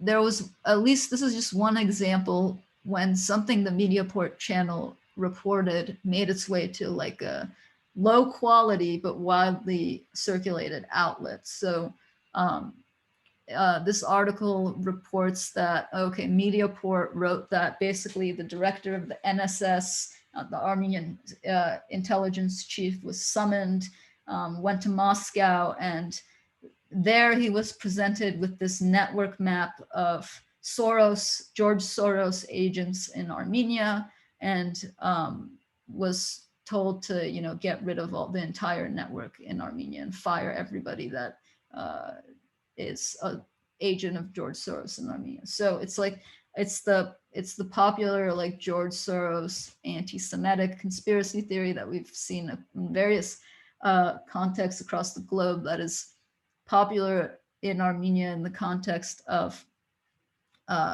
attacking mostly the government and painting the government as like a Western puppet state, etc. And George Soros, for some reason, is sort of a proxy for someone being sold to the West in the context of Armenia. So the channel reported that based on like little substance, but then a bunch of outlets, including news.am, reported it uncritically. And news.am is not, like, calling it an outlet would be, I think, a bit of a reach, because it's kind of like a tabloid, but even less creative than a tabloid. And then it just like basically copies and pastes things from like Telegram channels and different sorts of other news outlets and pretends that they're like articles.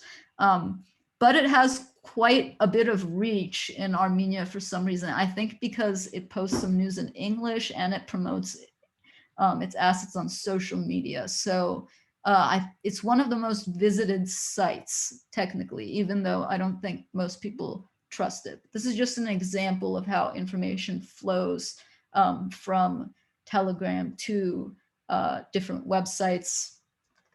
And here, this is an output from CrowdTangle link checker, which is an extension. If you don't have CrowdTangle, I didn't mention this, you can still download the extension. It's just a Google Chrome extension that it's very easy to use.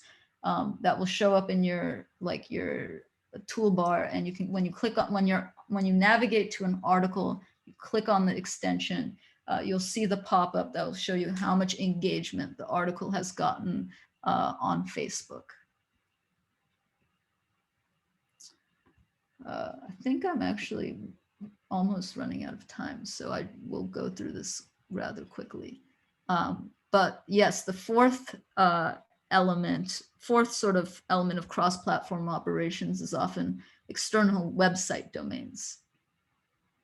And when you're looking at investigating different websites, it's a good idea to have an idea of what you are looking for. Like, are you interested in finding the owner or the operator of the website? Are you interested in looking at profit vectors and whether the website is monetized? Or are you considering the website in the context of like a larger network and you want to find out if it's connected to other domains? And it may be often all of this is the case. In terms of actual tools that you can use for this, there are a variety of free tools that can be useful for who is searches in Armenia, but I would caution that like from almost every time I've tried to search an Armenian website using, even looking at historical who is data, the info has been masked by like a Russian like website domain, or sometimes by Cloudflare. So I suspect you might not have much. You should definitely try it every time you come upon like a suspicious website. But what is usually more fruitful is searching for the Google Analytics code or the Google AdSense ID. AdSense ID suggests is the ca.pub and then xxxx whatever, some number for a website. That's if you find two websites or multiple websites with the same AdSense ID, it suggests that first of all, that the website is monetized, and then all of the money from the monetization of the website with ads is going into the same account. So that suggests that there's somebody set up one account for multiple websites. Similar thing for the analytics code. It means the analytics data is usually going to a single account across several websites. So when you look at analytics codes and AdSense IDs and you see similar ones, one thing that you may also notice is like websites using the exact same CMS, content management system, as well as the same theme. In this case, this is like an inauthentic clickbaity website that was using it's in this network of websites that are posting the same content and are using some inauthentic pages to promote their content. A lot of the time you won't see this activity in like politically motivated cases. You'll often see it when there's some sort of financial motivation. So most of the stuff is like basically clickbait that is politically incendiary.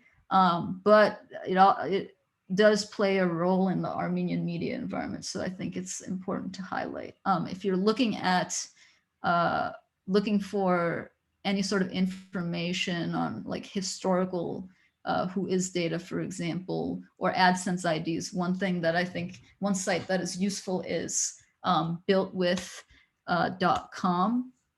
And the great thing about builtwith.com is that it will give you, if you enter the website, it will give you the analytics ID, the AdSense code, list the connected websites that share in some sort of commonality with either of those.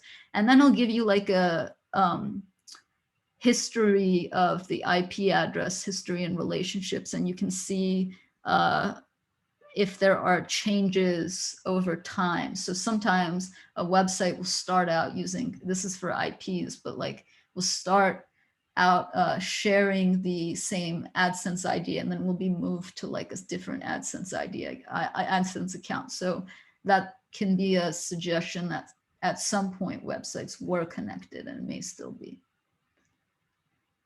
And I think that is most of the things that I really wanted to touch on.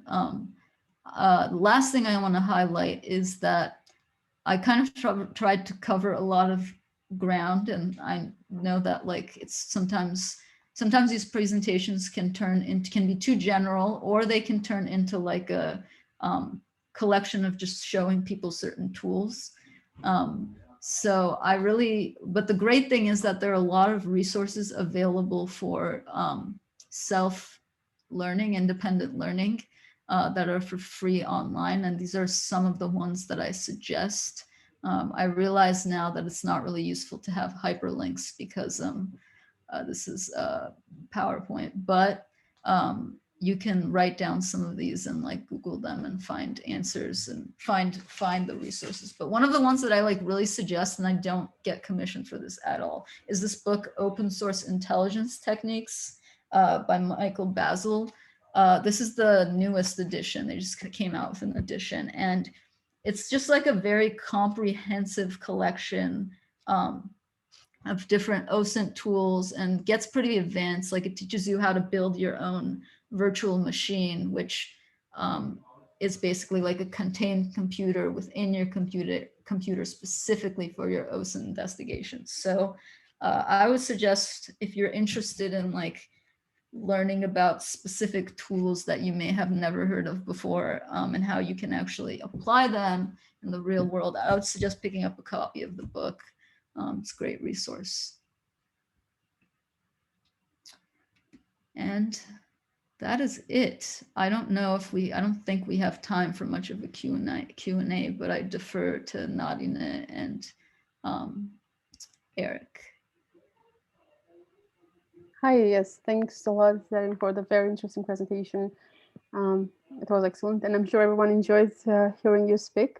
We do have a few questions in the Q&A, if you don't mind. Like, let's take maybe 15 minutes. We'll go into half an hour, yeah, and answer a few questions in the Q&A that we have. So first of all, we have a question from Katie, and I think she's coming. We are going back to the letter from allegedly from Pashinyan to NATO. And she is asking why you think, she would like to hear your thoughts on why you think these fake government letters seem to be so powerful or believed in the South Caucasus. It's a perennial question, why people believe fake information. I don't know. I think part of it is the primacy of social media and the absence of like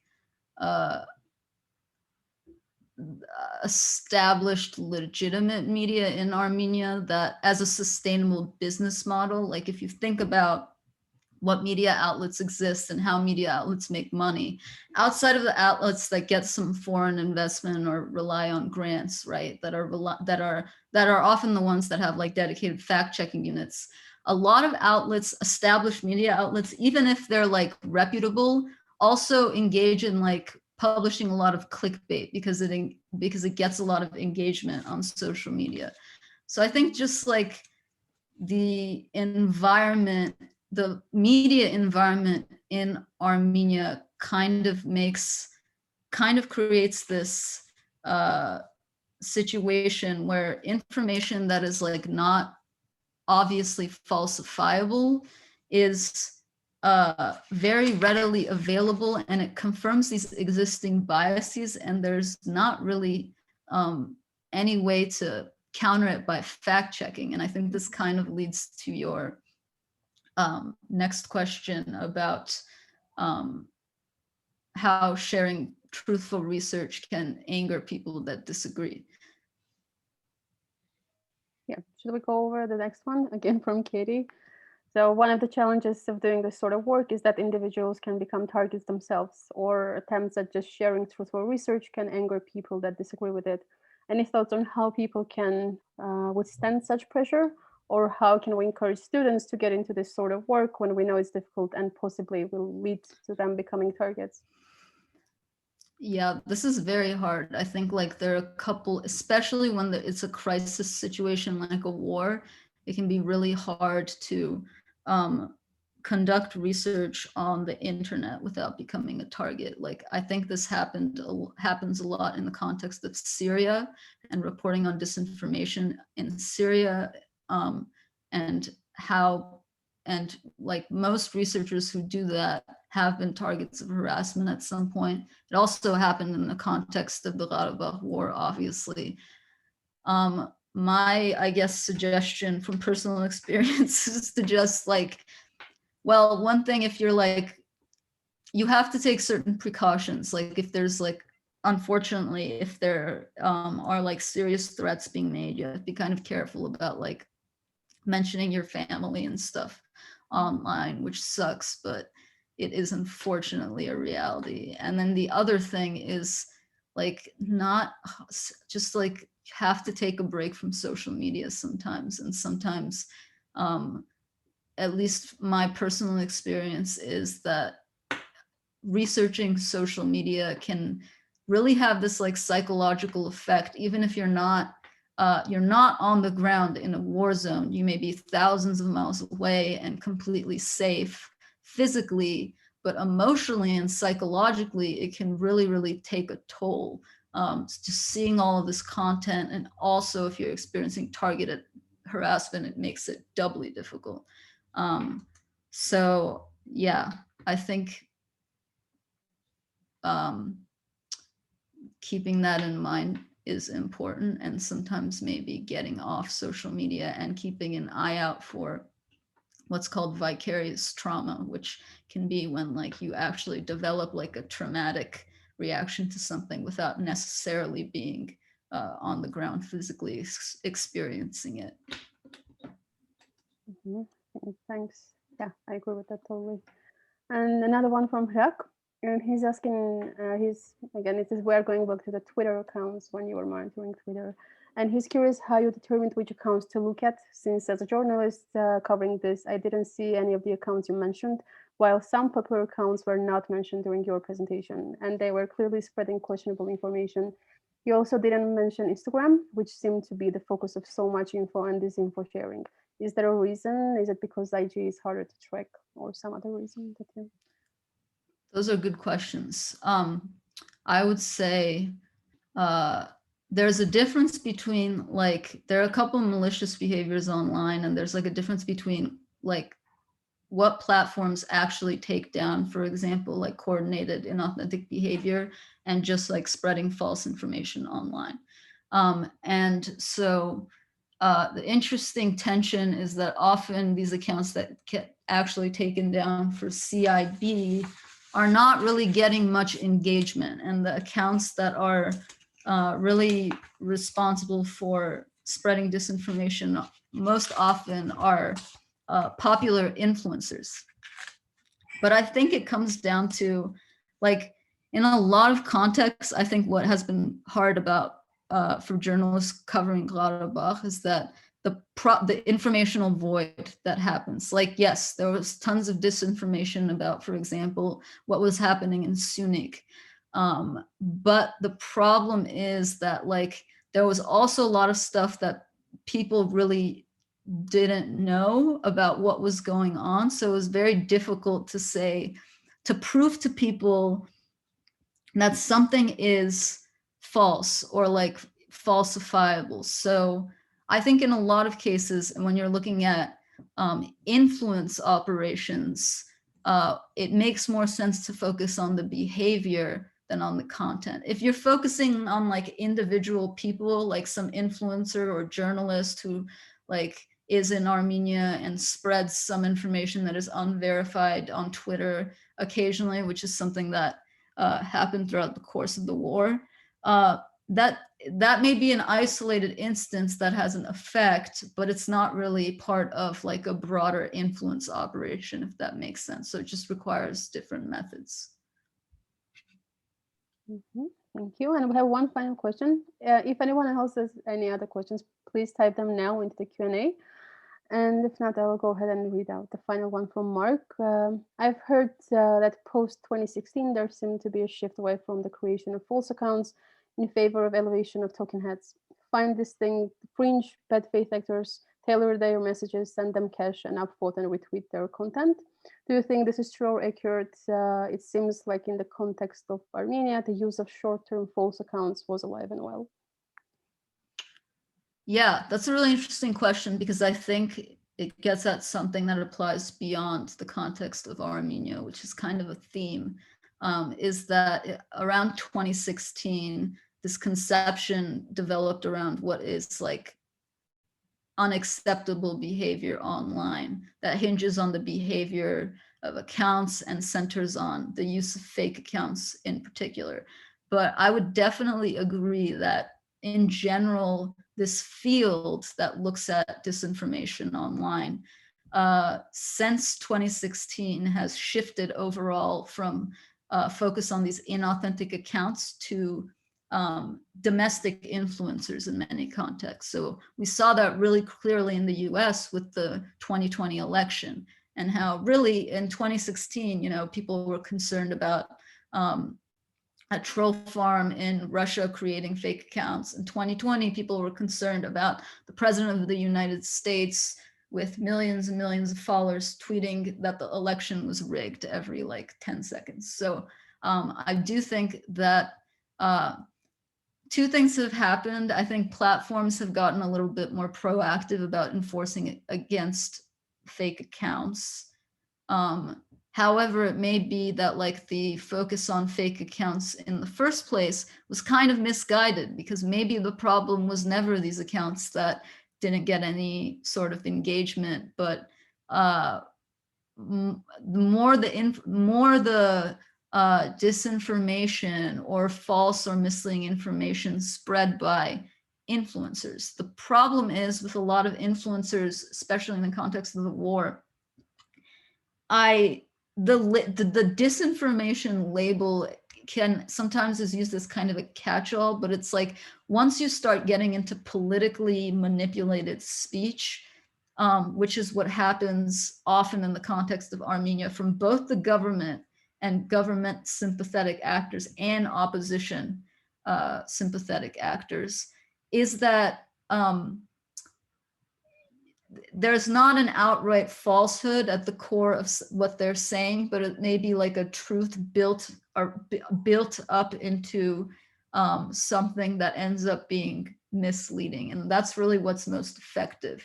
And I think that sort of content is very insidious and very hard to debunk because it kind of builds on top of each other across multiple cases, and it becomes like a massive issue when it starts like affecting the broader perspectives of like the public, because okay, this is what a bunch of people that I follow that are considered important in the field are saying. So I especially think that is true around like the conversation about Russia and Russia's role in relation to Armenia is just completely manipulated in some ways. And I think this is true across with both within Armenia and within the diaspora, but I wouldn't call that stuff disinformation really, if that makes sense.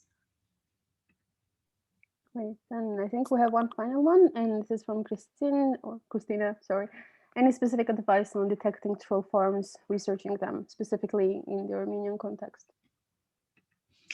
Yeah, so the thing that I would suggest is, first of all, if you are a journalist or like a nonprofit, you should try to get access to CrowdTangle. One way that you can look for, the thing that's to look for is like basically duplicated content across certain pages, for example. So often literally, as I said, searching the exact same text will return you several pages that are generating the same content. But sometimes it's not that simple, and you have to like try further investigation into people's actual personas. Like I think one thing that I've seen in Armenia is like the creation of like the creation of fake accounts just to amplify certain websites and stuff like that. The other thing that is very that is like the holy grail, I think, is if you have a source inside one of the troll farms.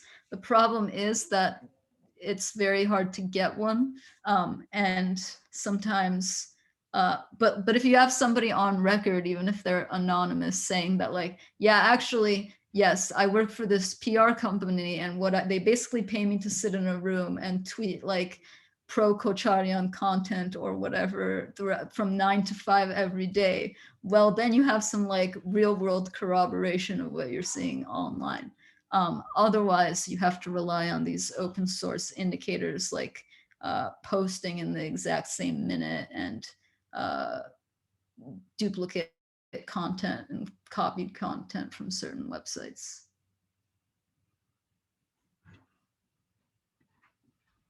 Wonderful, thank you, Zarine. And I think that's it for the questions. Again, thank you very much. It was extremely interesting and very, very helpful. I'm sure everyone enjoyed themselves. Thank you for having me. Yeah, and yeah, just I wanted to tell everyone that the recording of the presentation will be up on the Bellingcat channel, YouTube channel specifically, so you can check back and listen back and check out all the tools that were presented by Zarine. And yes, if you have any other questions, I'm sure you can reach out to us as well, and her as well. We'll try to help you out however we can. And I can also share my email if that's helpful. It's just Kharazian, my last name, @atlanticcouncil.org. So if anyone has any like further questions or comments, feel free to contact me. Excellent, thank you. Yes, and just follow Bellingcat's Twitter, because we will have many more presentations coming in the following 2 months. The researchers and investigators from different regions who will detail their work on different topics as well. So follow us, and we will have many more interesting showcases for you. And that's it for today. See you all next time. Thanks, Zarine, again. Thanks for having me.